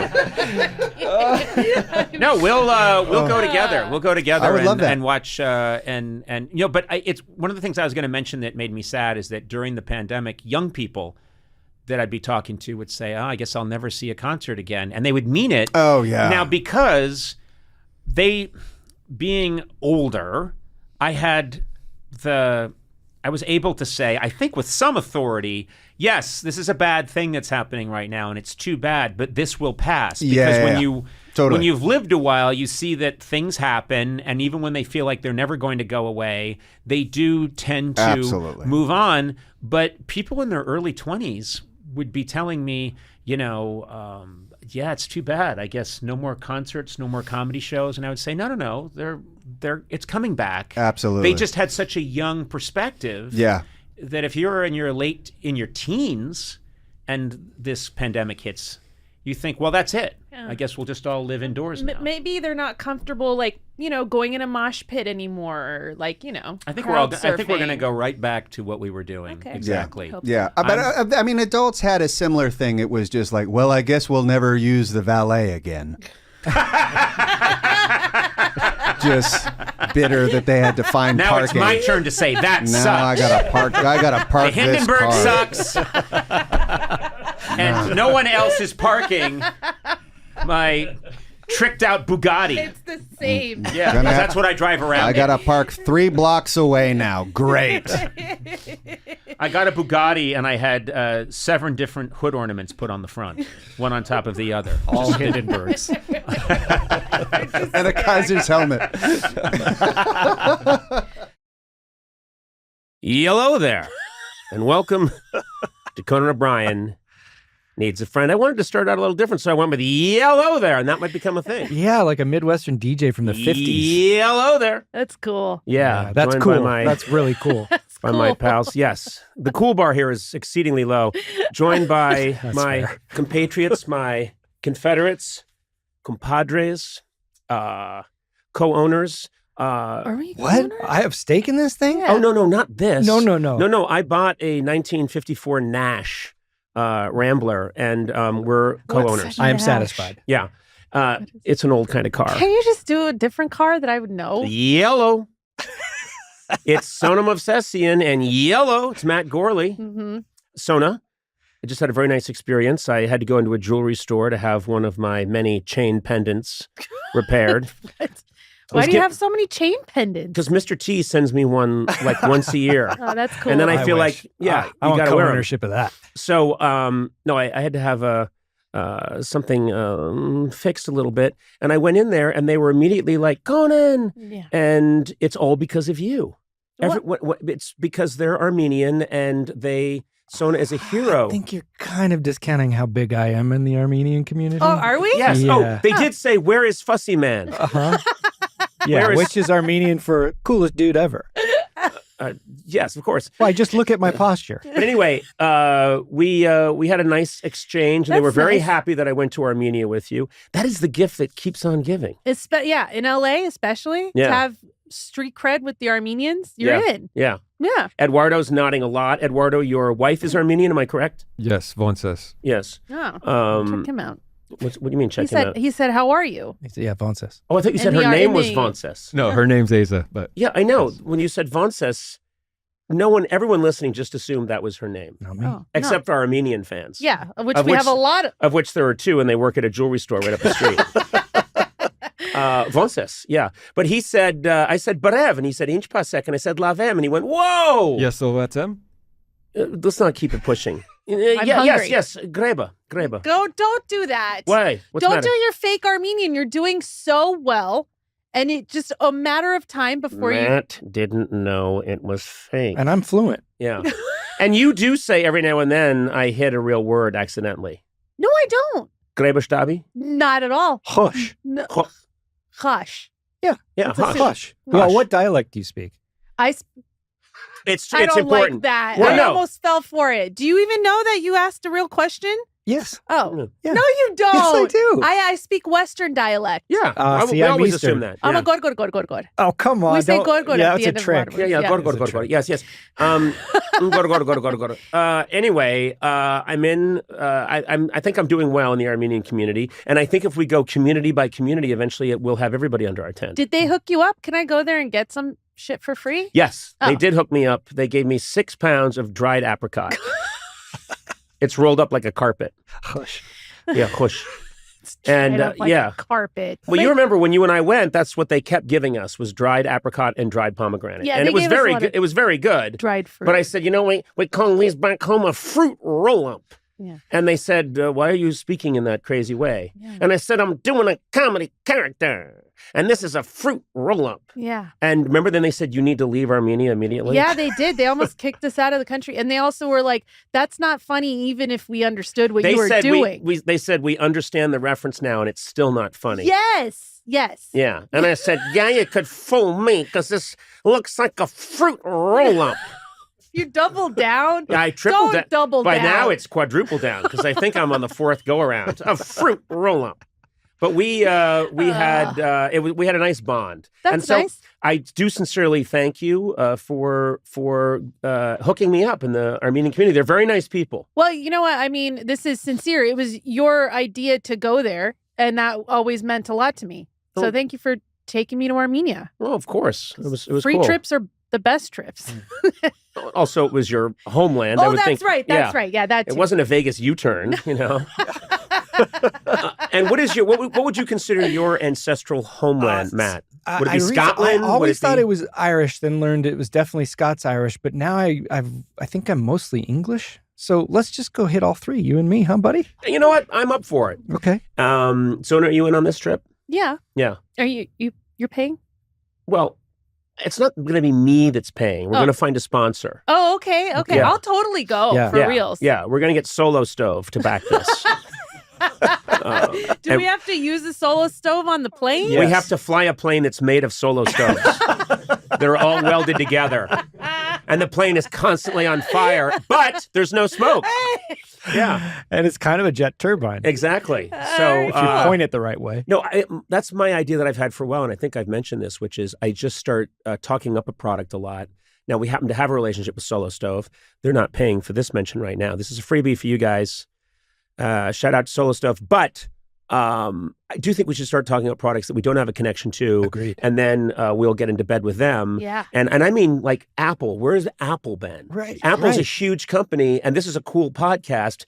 Adam, you And they need to advertise. Yeah. Yeah. Because you know what? Even hardcore Apple fans, if they aren't made aware that there's a new Apple phone somehow through advertising or something, they're not going to know. I need to buy a new desktop. I'll wait. Why don't you do a preemptive Apple read right now? That'll let them know that you really care about the product. Yeah. You know, I love Apple, and I always have, because, Apple just gets the job done, you know? Get her done. Wait, that's not good. Okay, someone else knows that. This is a good song. Yeah, that does work because that's Pixar. It's Larry the Cable Guy on Cars, who's a Pixar, which is owned by Apple. Okay. No one else made that connection, though. He just sounded like he was having a breakdown. No, he meant to do that. He's the Rain Man of useless information. That's true. So no, but what I believe is that look, I'm just going to say it. I got the Apple Watch. I use the Apple phone, known as the iPhone to many fans. Yes. And see the Apple Watch on your wrist, right? Are you trying to help or not? I wear it when I'm exercising. You're wearing it somewhere else. Can I tell you something else? Yes. Yes, they make a special one for other regions of the body, and we just lost Apple. Nice. But you know who we got have? so Samsung. close. And Samsung is great. You know, Samsung is great. Do we really have Samsung? Oh, we have Samsung. Why are we doing an Apple commercial? I thought about that halfway through Conan's Apple read, and I got Can I say something? Bad move. Can I say something? Can I just say something? On the TV. And let me just riff off the top. This is just, I just had this thought. Fuck Apple. Yes. You know what I mean? And Like, you know what the what? fuck? I'm not Yeah, buying a we're new Samsung desktop. people. I'm buying a new Samsung frame TV. And guess what? I'll tell you something else. This is why I should have been talking about Samsung. I don't even, by the way, does anyone use an Apple phone? Or No, is I it haven't called an seen Apple one in phone or an years. is it if phone or iPhone? I think it's if phone, right? No, everyone calls it an Apple phone. Yeah. Everyone does. And anyway, Keep saying it. those, I mean, it seems like a badly run company with a product no one cares about. Yes. Here's the thing. Samsung, they actually have a Conan channel on the Samsung TVs, and it just plays me. This is my wet dream all my Oh. life. Well, I'm sorry. By wet dream, I didn't mean anything gross. I meant a dream that I would have at night that would make me come. Oh, Samsung, are you listening? Yeah. So I guess I did mean what you thought I meant. That's definitely what I thought. So anyway, it's this channel. Have you watched the Conan channel? I only watch It's the channel, fantastic. Yeah, it's amazing. I don't watch anything else. And sometimes my wife is saying, I hear Shogun's really good. And I'm like, we'll watch that later. More. And she's crying and she wears a lot of mascaras, and it's just Of course, running. Classic Liza. She's a big Tammy goth, Faye. isn't Yeah, it's running down her face like Tammy Faye Baker. And she's like, I just heard Shogun. I was like, quiet. This is me in 98. I'm killing it. Killing it. So, Samsung gets it Samsung. done. And then I guess what happened to Apple? It kind of fell apart Well, for them in the while late we were 90s. talking, they went bankrupt. That's what I'm told. Yeah. We have that much kind of power. Mm-hmm. And when I said that much kind of power, That that's much- not a real sentence. That much kind. Hey, That much kind. if I catch myself before you do, it's not a problem. Hey, I'm going to attention wrap to it it. up right now. I just want to say yellow to all our listeners. And remember, Samsung's the way to go. And if you need a phone, I don't know. I wouldn't waste my money. Okay, don't overdo and they it, do Conan. everything. What? Appliances, Who are we talking about now? Samsung. Oh, I thought you were talking about Apple. Apple doesn't do shit. Okay, now you're going too far. Oh, What if I'm sorry. What if they're about to buy in? Oh, okay. Oh, yeah, we got to leave the door What did you think open. about that? Yeah, I think we should leave the door open. I'm going to for leave the Apple. door open a crack and Okay. say I think they do make a fine product. Oh. And But we love and- Samsung. And We also love Samsung. We love Samsung. But why isn't there room in this world for both? I don't know what that voice is. It's a good yellow for all of you. And Entonces. what'd you say to me? Said once. Yeah, and I can't wait to meet her. I say inch better. I can't wait to meet your wife. I'll be like, Vonces, you're more beautiful than I thought. And she'll be like, what are you talking about? Why are you saying you're more beautiful than I thought to Eduardo's wife? Yeah. Because You think the Vonces is weird? You're way more beautiful than I thought. that is my, you know what? I've been saying There's that. so many layers to that. I've been saying that to women for so many years, and I have to say it, not getting a good reaction. No. So many times I say to women, people bring their spouses by, and I go, "Oh, you're so much more beautiful than I thought," and it's weird. You're essentially saying, I thought you were ugly Yeah. prior to seeing you. Yeah. Yeah, and it also implies I'm thinking about you a lot, Yes. and think of you as ugly. Right. Hey, would you do me a favor, Eduardo? Tell Vonces I'm very sorry for what I said, and I didn't mean it. I will let her And I know. can't wait to meet Vonces. Keep her away from him. What's your process? I've never written a song. I play guitar. I often have a guitar with me. I play guitar all the time. I love it. I'm always playing other people's music. I've never tried to write a song, and I think I have a block against it. I don't think I could be emotionally vulnerable and write a song. If I wrote a song, it would be... There's a lot of people that aren't emotionally vulnerable in their song. Oh, that's true. Mm-hmm. Like a Chumbawamba song. Oh, get knocked down. Yeah, I mean, like, I guess that has vulnerability in it, now that I think about it. Like, do you think WAP has a lot of vulnerability? Oh my Like, God. you could have, like, a hype anthem. Like, maybe that's more of your Maybe direction, that more you know? like a bragging, Yeah. I'm all that. Yeah. No one wants to probably hear me open up about my inner hurt. No. I mean, maybe they do. No, they don't. But there are many, ins. Oh my God. You know what I also saw? I mean, I know this has probably been commented on a lot, but we went over and saw Megan Thee Stallion perform. And there's a woman doing sign language. Oh, yeah. I'm sure they all notice this and it's been talked about in their videos. But I was in the crowd watching this woman. She's singing fast, the lyrics. Yeah. She's singing the lyrics and it is hardcore. And this woman who looks like she would, break into a telethon on PBS and say, if you'd like to get your tote bag, the number is 1-323-44. This woman's there and she's...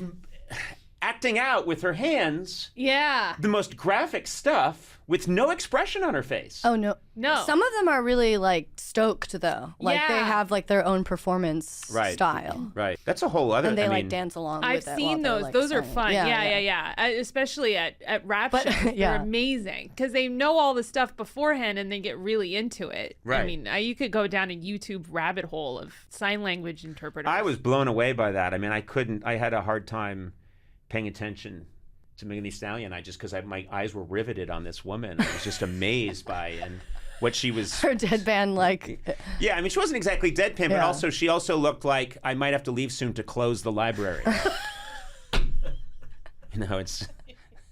But I don't know how do you consciously sit down to write a song, or does something come to you? Yeah, I feel like very. When I was younger, I feel like I was like waiting for the spirit to possess me or something. Mm-hmm, But now I feel like it's more of like a faucet. Like I feel like I put myself in an environment that I know is going to be conducive to like writing. Like I go into like a forest or something, like a cottage in the woods and write songs. And you write on the guitar. I do usually write on the guitar. For the last record, I kind of tried to like find new ways to push myself out of my comfort zone and write on piano or sometimes I actually just draw like on a MIDI board of like, because I don't have like a very strong theory knowledge, so if I can like hear the chord I want, it's actually really helpful. You can like drag a bar of like a, do you know what MIDI is? I don't. It's just like I don't know, like you can like drag a note sort of like on a graph and like it will make a sound. Is it a program? Can you please explain that? Yeah. It's a language. Yeah. So it's like a computer language that allows you to write music. You can transpose every note or chord via this MIDI language, and it'll spit out the note, and you can make chords. And it's the way all modern music is now mostly made, via computers.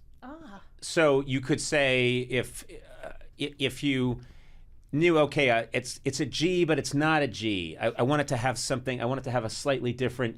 You could on MIDI maybe play with the G and get a G suspended seventh, ninth, yeah, without knowing that that's what you're getting. Exactly. Okay, exactly. that's cool. Yeah. So you can like have the G on the bass and then like with another note like drag it until it makes the sound. You're like, oh, it's that chord, and that would take me a much longer time to find on the guitar with my personal knowledge. Do you think that learning theory might actually get in the way of your creative process ever?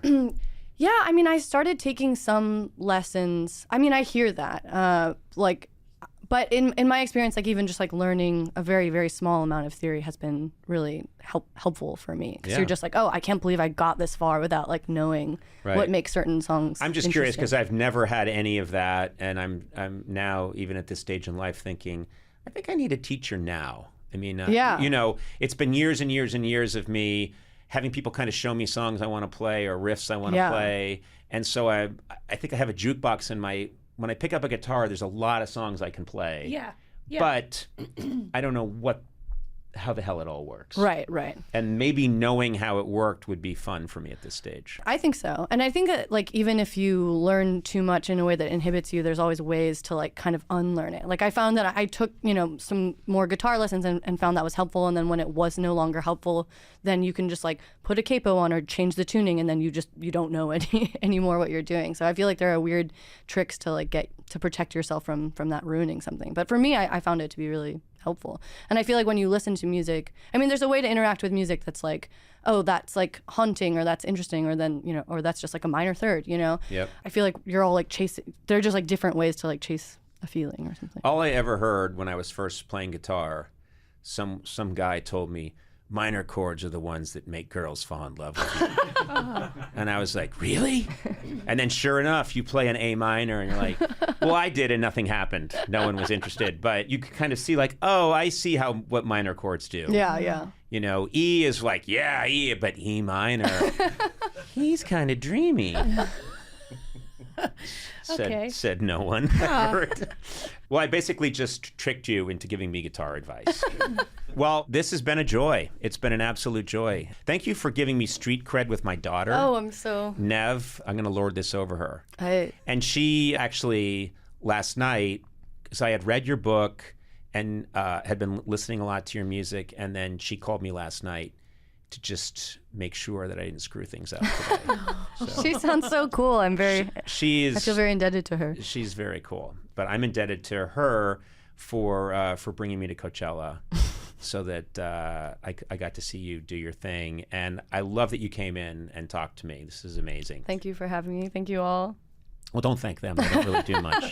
He's on MIDI. Defined MIDI, which was incredible. Yeah, but he's been watching. I had my own like Miss Pac-Man just like melting down. MIDI, it's kind of a you idiot. And we gotta write that song. What is it? Thwang thubba da dubba. Oh yeah, thwang thubba da thubba da thubba. I'm telling you, that's going to be huge. The hat you're wearing right now is spectacular. Yeah. Yes, no, seriously, it's spectacular. And I can't look at that. If I put that hat on, it's just look what's going to happen. It's just not going to work. Talk about Amish. Your tilt game is off. It does look off. And we went through this a long time ago when you had to do the 125th Street shows at the Apollo. Now you got to tilt that hat. If you're gonna tilt it, tilt that hat, man. What do you tilt it in what way? Tilt it. You have the perfect long face like me. Yep. You gotta wear it. You gotta wear that hat. Yeah, No. kill it. Oh, no, that's too much of a tilt. This is too much of a bob. No. This looks like I've been in a train accident. No, that's too much. That's too much. It's the 1930s and I'm in a train accident. That's way too much of a tilt right there. You'll fall. Okay. You'll all right. I gotta get it back up again. Get it back up right there. Yeah, right about here. Right there. Yeah. Okay. Well, that's a little But better. you gotta act like you gotta believe it. If you don't fucking believe it, that hat will reject you. I am not gonna believe this. Ever. This is never gonna work for me. See, that's the kind of hat on you. If you don't wear it right, that hat will intentionally get blown away by the wind. But it looks fantastic on you. Yeah. And also, my problem too is I have a very large head. I know that the average person looks at me and goes, perfection.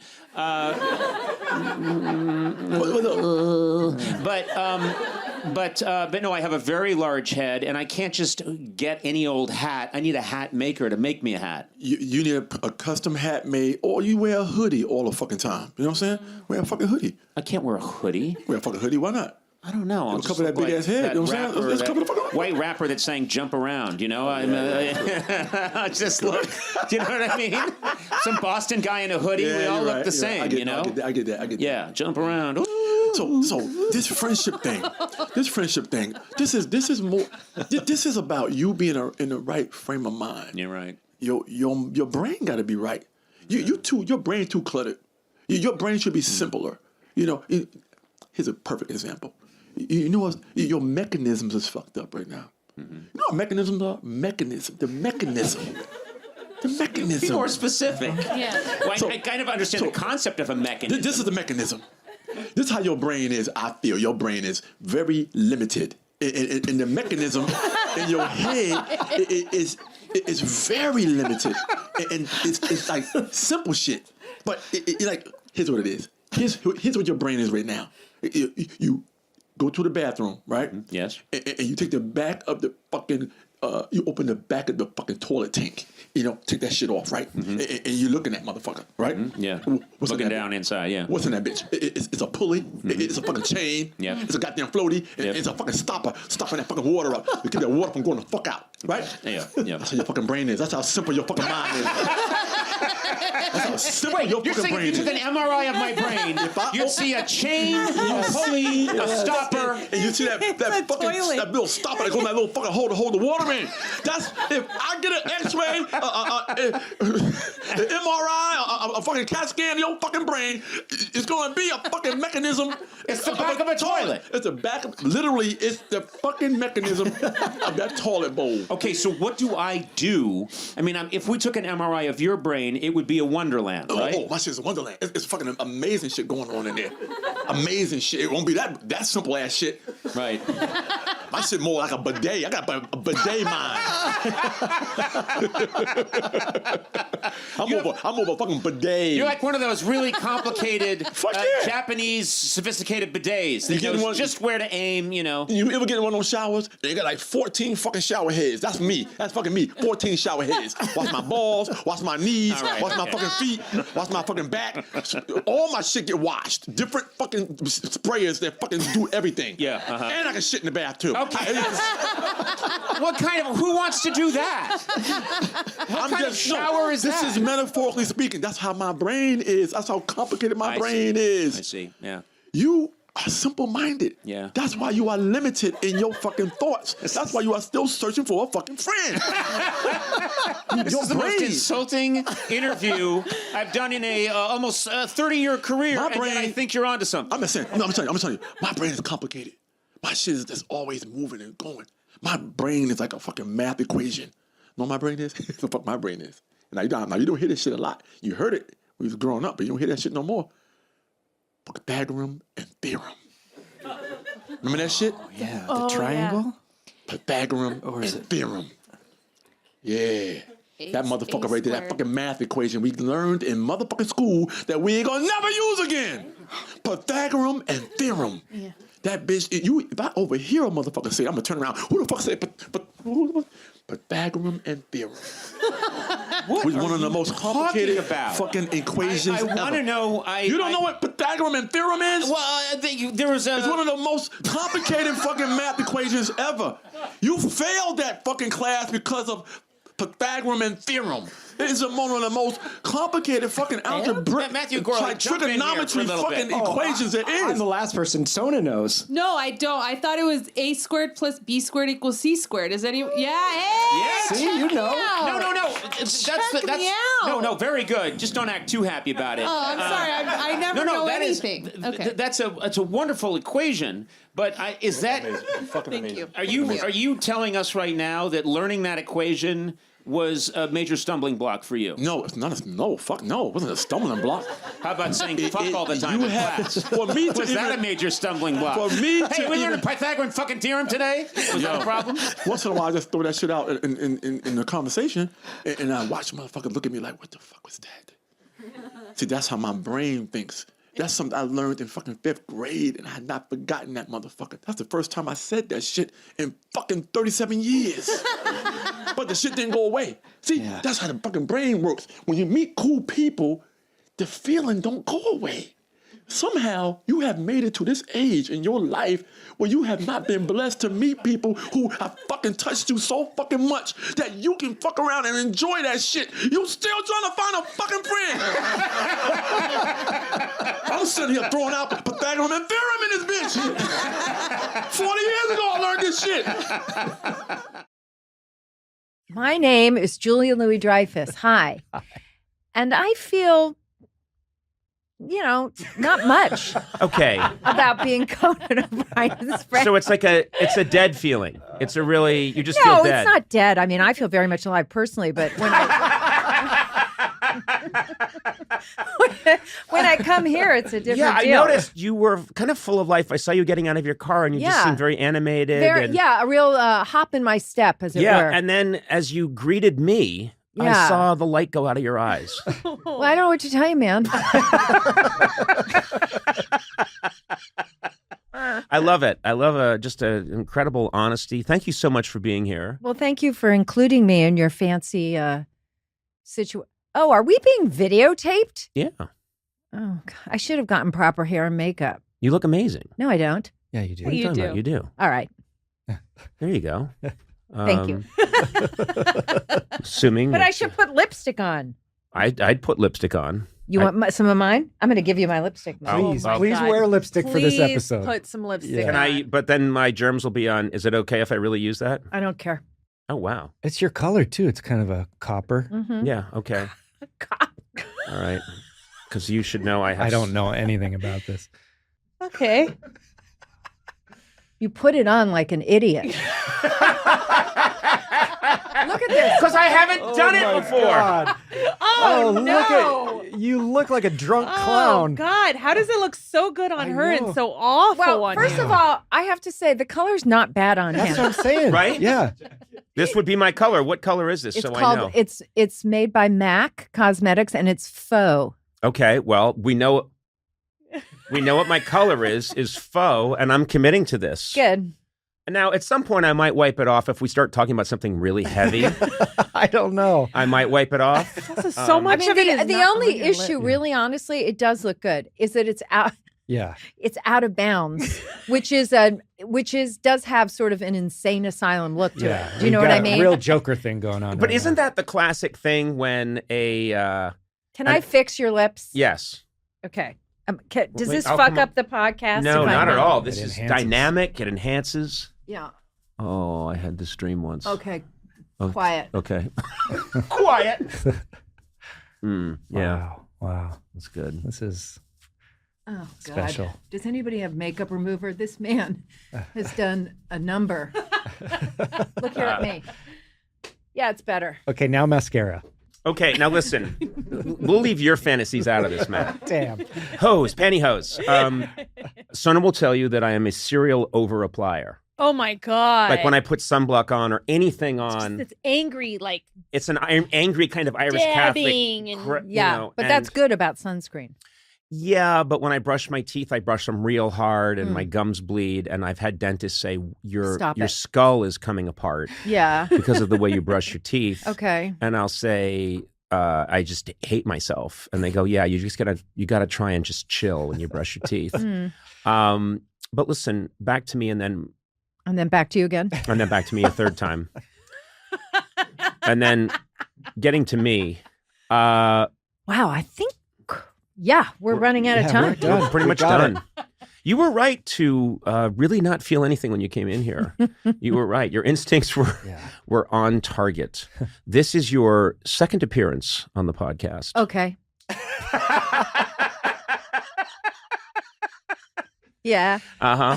And so clearly you were delighted, or your team was delighted, so they had you come back against your wishes. Yes. And I just love having you here. You are adored. You know that. People. Well, that's very nice of you to say. I actually did have a good time when I was on your podcast last time. It was one of the first podcasts I'd ever done, I think. And now you have a podcast. Oh, yeah. And now I have a podcast. You have a podcast now, and I listened to your interview with Jane Fonda, and I thought it was great. Thank you. You have a terrific podcast voice. I'm not a fan of my voice, but I think your voice is really good. Thank you. It's a great idea for a podcast, too. Yeah. Wiser Than Me. Wiser Than Me, yeah. Which is you're talking to older women. Just getting their wisdom. That's the plan. When I first heard you had a podcast and that you had done a bunch, my initial thought was I was hurt that I wasn't invited. And then I heard that the premise was I'm talking to older women. And then I thought again, I still think I could qualify.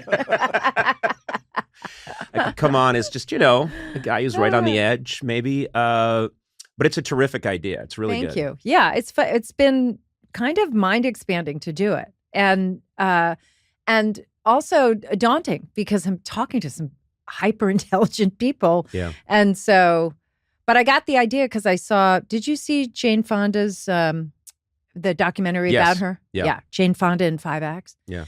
And I was so blown away by the scope of her life and everything that she's done and thought and been.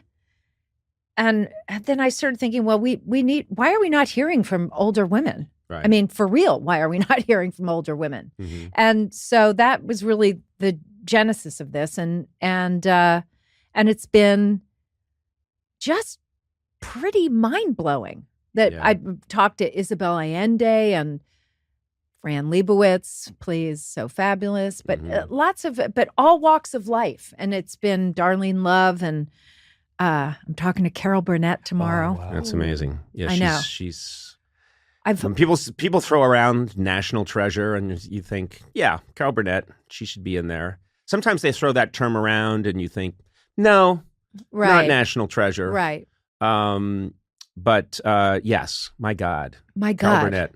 My God. And she's like going to be 90. Oh. Yes. Isn't that remarkable? Yeah, she's going to be 90 years old. God She love looks her. great. Yeah. What an extraordinary life she's had. Anyway, so it's been interesting just to go look, to do it through the lens of, give me tips from the front lines of life, which is where you are, Right. and tell me what I should know, What do you wish you had known now that you know it? And, and it's been pretty fantastic. I also find it, something happened. I think for most of human history, we revered old people. That's right. They were the elders. Yeah. We made them the keepers of all the wisdom. And then sometime around 1966, we decided that anyone over 40 was an idiot and shouldn't be listened to. And I think that was a mistake. I'm sorry. This is the serious moment where you forget you're wearing lipstick. I don't forget it. I don't forget it. Stop And looking trust at me, it. I think especially women need to be heard at this moment. And this lipstick is helping me. This is going to undercut, like, what if I start really talking about how racism is a problem? I really start talking about very serious stuff or genocide in some foreign country. And the video comes out of me with this makeup on. It looks like you just had a fudgesicle. I gotta say, I don't think it's bad. It's I not think bad. it's a subtle color, so I'm not. I think it works for you. Yeah, just gonna smush it around a little. It feels good too. Why are you smushing it? Yeah. What's Here, that? here's a Kleenex. What does that do? I don't know if you wanted to take it off because you're trying to make a serious point about aging. Gracefully. I actually think that older women are particularly discarded. You know, more I so think- than men. Yes, no doubt. Yeah, and so let's change that narrative. I listened to your one with Jane Fonda, and it looked like you'd put a lot of thought into it, and it felt very well constructed, especially the first part. And I thought, that's different than my approach. we go in half-assed and start babbling, and maybe some lipstick is exchanged. But yours was, I felt, beautifully put together. Thanks. That's really nice of you to say. And yeah, I worked hard on it. Hey there, it's Conan O'Brien. Another exciting episode. Conan O'Brien needs a friend. Changing things up here a little bit.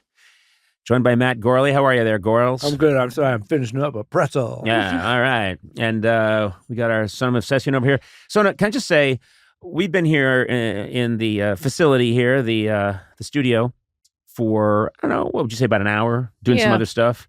And you have applied what looks like a lip gloss like 40 times. I have to tell you guys. So what's going on? I'm a chronic lip moisturizer. Yeah, what's that all about? But the thing is, I got a new one. And I was like, this will be nice because it's like a tube. Yeah. And then it comes off, and then it tastes so good, I keep licking it off. So you're basically eating it? You're eating it. Where is it? Can I see it? Can I take a look at it? Would you hand it to me? And will you say what you called it when she was putting it on? Oh, well, she kept putting it on, and I said, what is that? Say something stupid sauce? Because you sure are using it a lot. Give me some lip, it's called. We're just giving these people a free plug. We are. Do you mind if I put it on right now? I promise. I don't mind. I really don't. I have a sore that appears monthly. Well, you knew that. Why are you looking at your hand? Are you going to put on your hand? No, okay, on your lip. Yeah. It tastes good. And also, it doesn't stay on that well. I have other stuff that kind of just stays on. Oh my God, this tastes fantastic. That's what I'm saying. I keep eating it. And so, this is delicious. I'm not kidding. It's delicious. Oh my God. Just keep it. You got to keep it now. You have to keep No, that. I'll give it back to you. It's like he's just sucking on a Go-Gurt. This is amazing. What's in it? Oh, God. Do not ingest. Oh. Now with 40% less asbestos. This is incredible. This really does. I see now why you keep applying it, because it's very delicious. Do you ever put it on the finger and then use the finger to apply? I don't. No, I just go straight from tube to mouth. But you're putting on a lot. Do you see what I mean? You know why I'm putting on a lot? I don't think I've ever moisturized my lips. Oh. Not once. Have you ever seen me moisturize my lips in all the years you've known me? No. Do you moisturize your lips? I always have a chapstick with me. I never do. I don't. Eduardo. Actually, never do. It's foreign to me. Yeah, I It's agree. just so your lips are so shiny right well, they now. should be. That, you know what? Draw attention to the mouth. They They're always so say. shiny. I've got 2 chapsticks with me for some That's reason. just weird. But why? I don't know if I'm doing something wrong. But Eduardo, back me up on I don't this. participate in that. Yeah, I don't. I just think, well, we're in the world. We didn't when we evolved from the great ape. He did not moisturize his lips. So then you don't need to use sunscreen? Oh, okay. That's cruel. That's going after my disability. That is. But oh my God, you're putting on look so much of it. Oh my God, this is disconcerting. But you know what the thing is? I laugh a lot and I if you smile can see this a lot. on video, don't. Zoom in. Zoom in. Skip it. Help me. Help me. Oh my God, with your 5 o'clock shadow. I'm over moisturized. God. You should lube up. What does it taste like, good. though? Oh, what's that? What does it taste like, though? Try it. Go ahead. No. Use it. Oh, come on, it's fine. Listen.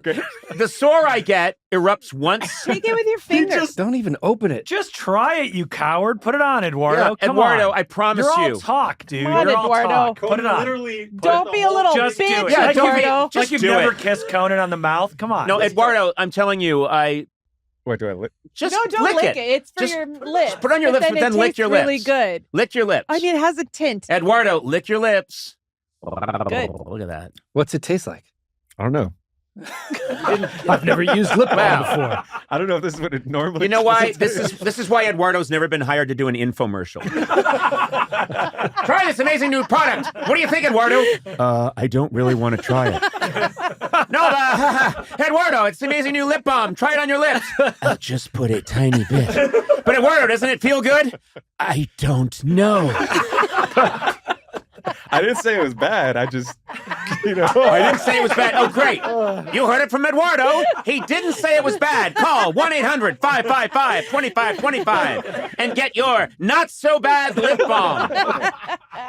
What is your problem, man? It's delicious. It is I really see now. good. Seriously, you keep it, and don't worry about whatever sores I may have. Nobody puts it in their mouth. I know, but I don't want it after Why? that. What are you afraid of? Be honest. I don't want your saliva is all over I know, it but now. what do you Well, worry the is on visual my... is forever tied to that too. If you just, I know. If Yeah, you but also- raw deep throating my Did you chest. say raw dogging it? I said raw dog, and I was like, "That's not the right one." Then I changed it to deep throating, which is what you were doing. I didn't with this. deep throat it. I know what deep throating is. Yes. well, you definitely filleted it. I have You blew my chest. I have never, ever filleted a penis that small. That I promise you. That's the Conan guarantee. With the lip gloss. You heard it here. Oh, God. I've never filleted a penis that small. Get the hell out of He here. has children. He has a family. He lives in the world, and he'll pay for what he said. Anyway, yeah, that's good stuff. And I'm glad that you let me try it. And maybe I should. I'm not. Okay, well, it got us a very disturbing visual. Things are a little different today. First of all, I couldn't get through the opening without completely falling apart. Second, Mr. Gorley is not joining us today. I know. Yeah, he's got other matters he needs to attend to, but that's maybe good news because it means we get to spend a little time with my assistant, David Hopping. Hi, Hello. David. Hi. How are you? I'm good. How are you? Very good. You, of course, picking up the slack for Sona, Wow. who's now an author, podcaster, mother of 2 twins. And so there's some things she can't get to, and you dash into the breach and take care of it. I think we're a good team. Yeah. She had to help drive a prescription to you when I was out of town. I did a thing. I did something. You did. You got me a prescription. Yeah. And now everyone knows I'm addicted to drugs. Everyone, Thanks a lot, David. Everybody assumed it. Also, you made me sound a lot busier than I am. It's not that I'm so busy. It's just that I kind of don't want to do it anymore. Yeah. And I think that David is just he's still got that youthful vigor in him. Yeah. But you still insist on the same amount of money, if not more. Exact same. Yeah. And I'd like a raise. Well, David, you're a very young fellow. Thank you. Sona's getting on in years. Of Wow. course. Oh, no. No. And I meant that in the nicest way. Did you? Yeah, you're aging rapidly. No, you look amazing. But of course, I'm ancient. Yeah. You are how old? 30. Okay, you're a young man. You're plugged into what's happening. And just before we started recording, you got some exciting news that totally mystified everyone in the room. What is it? Everyone? No, I was just looking. You were like, what are you looking at on your phone? And I said, Jamie Lynn Spears just announced a Zoe 101 reboot. Okay. What's a Jamie Lynn Spears? Britney Spears' sister. Okay. And what a reboot of what? This is the Nickelodeon show she was on, Zoe 101. She played I've Zoe. never heard of it before. You really missed out. Did I? But you had a younger daughter. Like, she was not into She didn't this watch kind of stuff? Zoe 101. Okay. Zoe 101? Yeah. No, she never watched It was about Zoe these 101. kids who like went to a school. Uh-huh. Mm-hmm. No, I don't think my daughter ever watched Zoe 101. Okay. My daughter was a big Hannah Montana fan. My daughter's now 19, and I remembered when we told her we were moving out to Los Angeles. We lived in New York, and we're doing the late night show, and we were going to move to L.A. She burst out crying. She said, I don't want to go. I don't want to go. I want to stay here in New York. And we were like, well, we kind of have to go. And then thinking on my feet, I said, guess who lives in L.A.? Hannah Montana. And my daughter said, okay. And I did lie. I did make it seem like we were going to see Hannah Montana all the time. Oh. Did she ever see her? I did actually go to a store, and I was in the store, and someone approached me. This is after I'd been in LA for about 9 months or a year. Mm-hmm. Miley Cyrus comes up to me, and she said, oh, hi, I follow you on Twitter. And I said, oh, hi, it's so nice to see you. And then I thanked her. I said, you're the reason we were able to get our daughter to Los Angeles. And I told her the story, and she said, well, I'm glad I could do you that solid. Because it was her and her alone. Yeah. Wow. Not you or your career. Or... She didn't give a shit about any of that. just Hannah Montana. Wanted, yeah. But so she knew about Hannah Montana. Zoe 101, now they're going to reboot it. Now, Jamie Lynn Spears, I'm guessing now she's about 55. She can't be in the Zoe 101 reboot unless she plays an old Korean War vet. How is that going to work? I don't know. That's all I know. Okay. She posted Paramount Plus, I guess. Okay. But you don't know new things. We have already established this. Like, do you know the name of Taylor Swift's new album? Oh. I do. Okay. What is it? Red. No, that was like That was 4 or 5 albums ago. 5 albums ago. Show me what you got. No, that's never been one. I think if you keep trying, you're going to get there. Moon Glow. We're getting closer.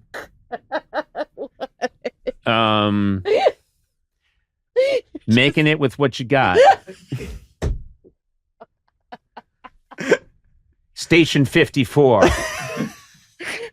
Somebody give him a hint. Hold it. I think I got it. Moondragon, the next chapter. The next chapter. Yeah. So there was already, she released an album called Moondragon, and this is the next chapter of Moondragon. This is the next chapter. And I know this. I know Taylor is recutting all of her music. Yeah. So this is the stuff that you saw on Babylon 7000. This is all been redone for Moondragon, the next chapter. Plus 3 new tracks. Gotta Be Here. Oh. Go in the Distance. And Shaznat.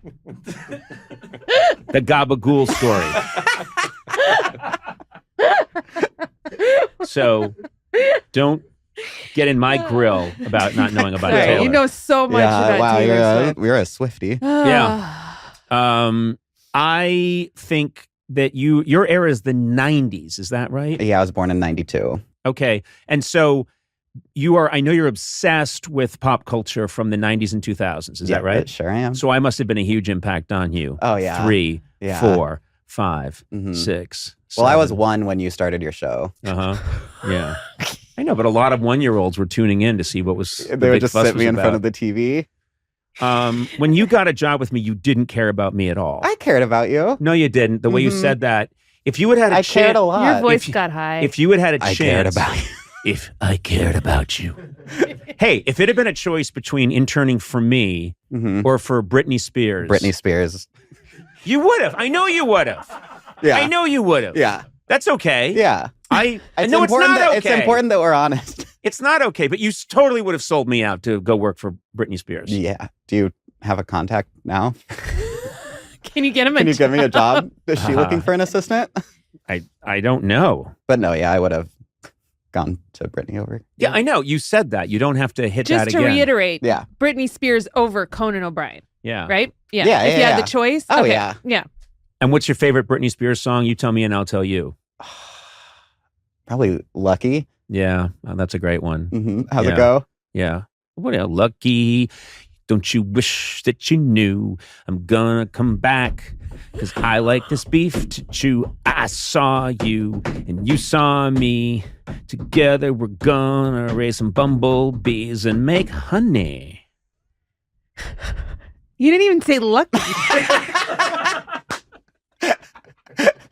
I want to die right now. If I could take my own life, all I have is this pen that won't do the trick. I would do it right now. I'm excited about our show because, first of all, I just named a bunch of songs and albums that Taylor Swift should make. The Gabagool story is the one I'm really excited about. I know that she'd have a great whole 7 great songs about cured Italian meats.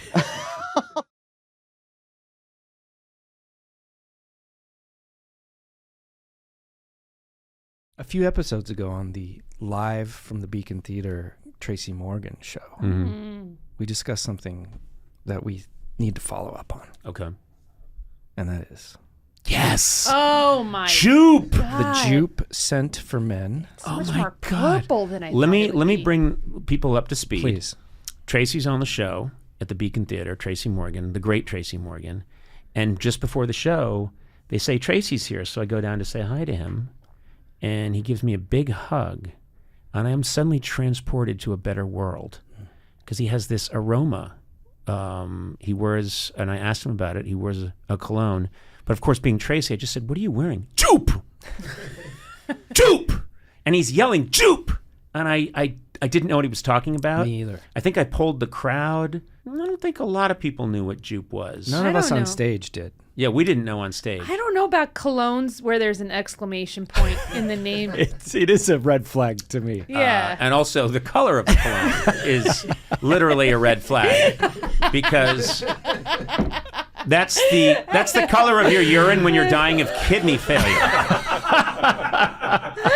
It is that is a cranberry blood. Yeah. You just pour that in a toilet after someone's used it, and you will freak them out. Also, it just says Jupe exclamation mark home, and there's literally not another word on the bottle like anything. Nothing. Well, I was saying to Tracy, I think, do you think this would up my game with this? And he was, I have to say, Tracy's a very convincing person. He's a very powerful personality, and he doesn't half recommend anything. Jupe. He really, really thought my life would be enhanced if I had some Jupe on me. Do you remember what else you said? You said that you would put some on, go home, not say anything, and see what Liza said about it. Yes, I will do that. Yeah, so we can report back. Okay, this is interesting. My wife has been in New York City talking to lawyers for some reason. But that's not the important thing. No, she's been in New York, and she gets back today. So this is perfect because when I go home, I'm not going to say anything, and I'm just going to see what happens. You're going to introduce her to the new Conan. Yeah. Right? So try some the on Jupe now. Conan. I'm going to try this. So, it's got a little sprayer. And what do? Do you spray it right on? Do you want to smell it I think first? technically you're supposed to spray it and then walk into Let me it. just smell it first. That's so close. Okay. I just fired it at myself. It was backwards. I am not kidding. I just held my wrist out, held the bottle up, and then saw this shit spray into my eyes. I wasn't trying to do a... Clearly never wear cologne. Of course not. I've never worn a cologne. Ooh, that was... Oh, I don't know how I feel about that. What do you think? I don't need it. Oh, that... I don't need it. What does it smell like? What are the notes? Well, I'm getting... like it could devegetate rainforests. I don't want to be mean, but it does smell like this motel I used to stay in with my family in Lake Tahoe. I'm not even joking. What if Tracy was here? He'd probably say, I love that motel. I was there all the time. The Jupe Inn. I used to check in. I used to roll around on the sheets. I'd jupe it up and roll around on the sheets. It is, it's sweet, that's for sure. It's got a sweetness to it. Whoa. I'm trying to think of what notes. What notes are you It's not getting? very strong. Here. You try some on your wrist. Don't worry about I'm getting like. I'm getting 1930s grandma. Yeah, grandma, right? Yeah, Not and very I don't, masculine. Yeah, pass it around. Take a swig. On the bottle, it says, "And now with more grandma." They just grind them up. Ugh. What?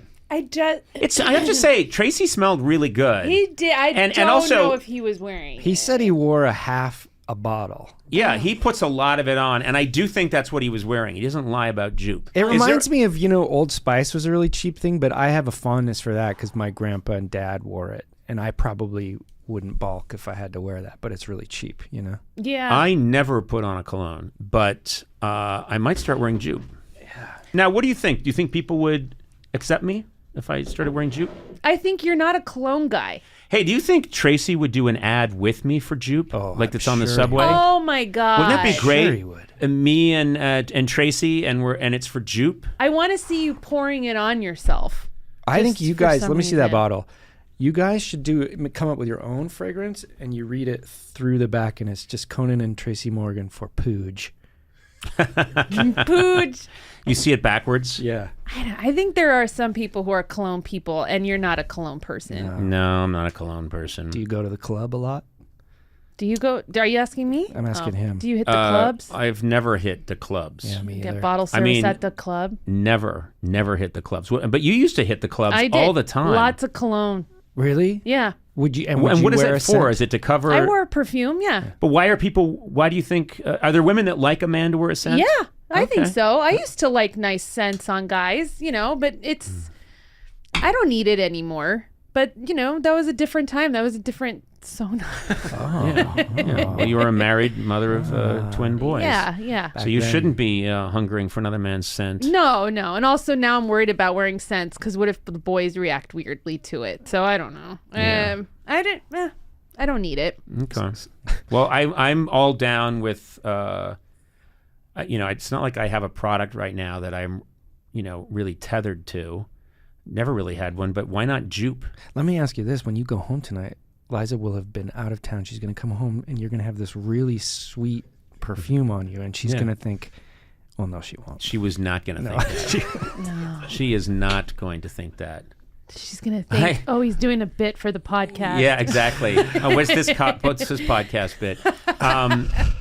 Liza sleeps very soundly at night, knowing that that I'm not out there. She might even just be in for a little.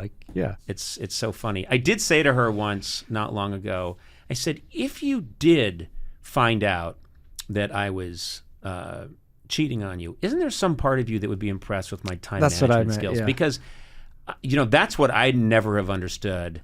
I have no desire to be that person. Yeah. I am very happy with my choice. But I'm always, when people do that, and I always think, wait a minute, how do you keep all that shit straight? And the energy and time. Yeah, I got to go see, Matt Gorley and Adam Sachs to talk about and then we're in a restaurant, with Fifi. And and she's like, gee, Mr. O'Brien, you really think you're going to get me my own podcast?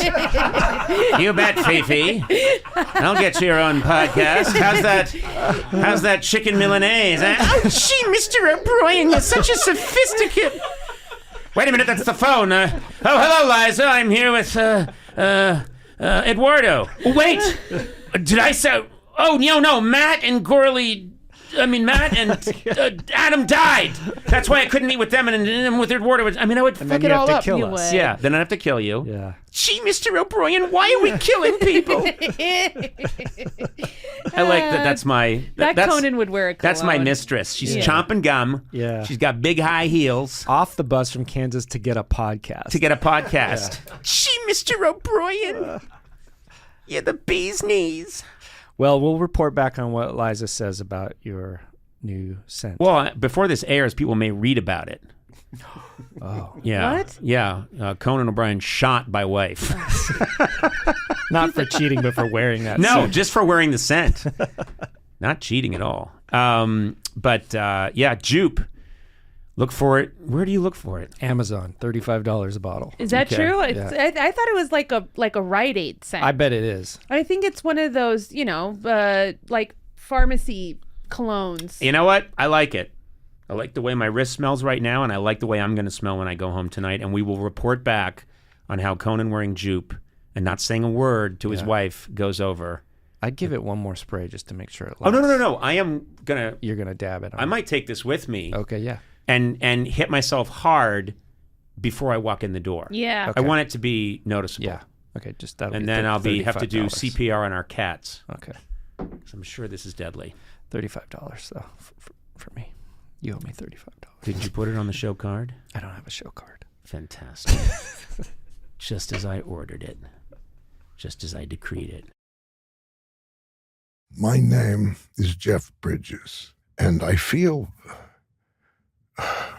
well, very open, very, a lot of love, man. A lot of love feelings are surfacing now about being Conan O'Brien's friend and being here with him. Actually, good Lord, this is the most thoughtful, and also beautiful. You're a lovely guy. Thank you, man. I feel the same about you. I mean, I can't remember all the times that we've encountered each other over. I've come into your house. But I'll be about 4, 5, 6, 7, a dozen times. I don't know. But I've come into your house plenty of times at night when you're sleeping. That was you. That's me. Yeah. And then I always take a little something when I go. But you leave a little something too. I leave a little something too. So it's so funny because you've done so much incredible work, and I've also thought about how I just have this bond with your family because when I was a kid, they would show reruns a lot. And my brothers and I, there was one thing that we watched in the summer. And it was, we would watch Sea Hunt. And of course, your dad, the great Lloyd Bridges, was the star of Sea Hunt. And so I remembered when you first came on the scene and I'd see you in movies and I would think of you as Lloyd Bridges, that's Lloyd Bridges' son, because he was on Sea Hunt, and that's the show I'd watch with my brother Neil and Luke. We thought that was the coolest show in the world. And of course, we were watching it long after it had been on. We're watching it in the 70s. Oh, right. No, it was the early 60s. Yeah. Now, you've triggered a story. Can I tell that's a what story? I do. I trigger people. You've triggered me. Sea Hunt, you've mentioned Sea Hunt. Now, this is also a plug for a fellow named Richard Peterson. Okay. And people can Google Richard Peterson's first movie, Big City Dick. It's called. Whoa. Big City Dick. That's the official title. And I met this fella maybe 30 years ago in Seattle. Mm-hmm. I'm getting dressed to go down and do this movie, American Heart. And I hear this outside my window. I look out there and there's this bald, kind of heavyset guy in a tight Madras sport coat.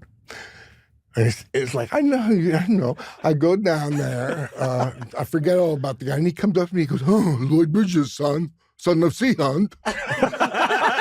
And I say, "You got me."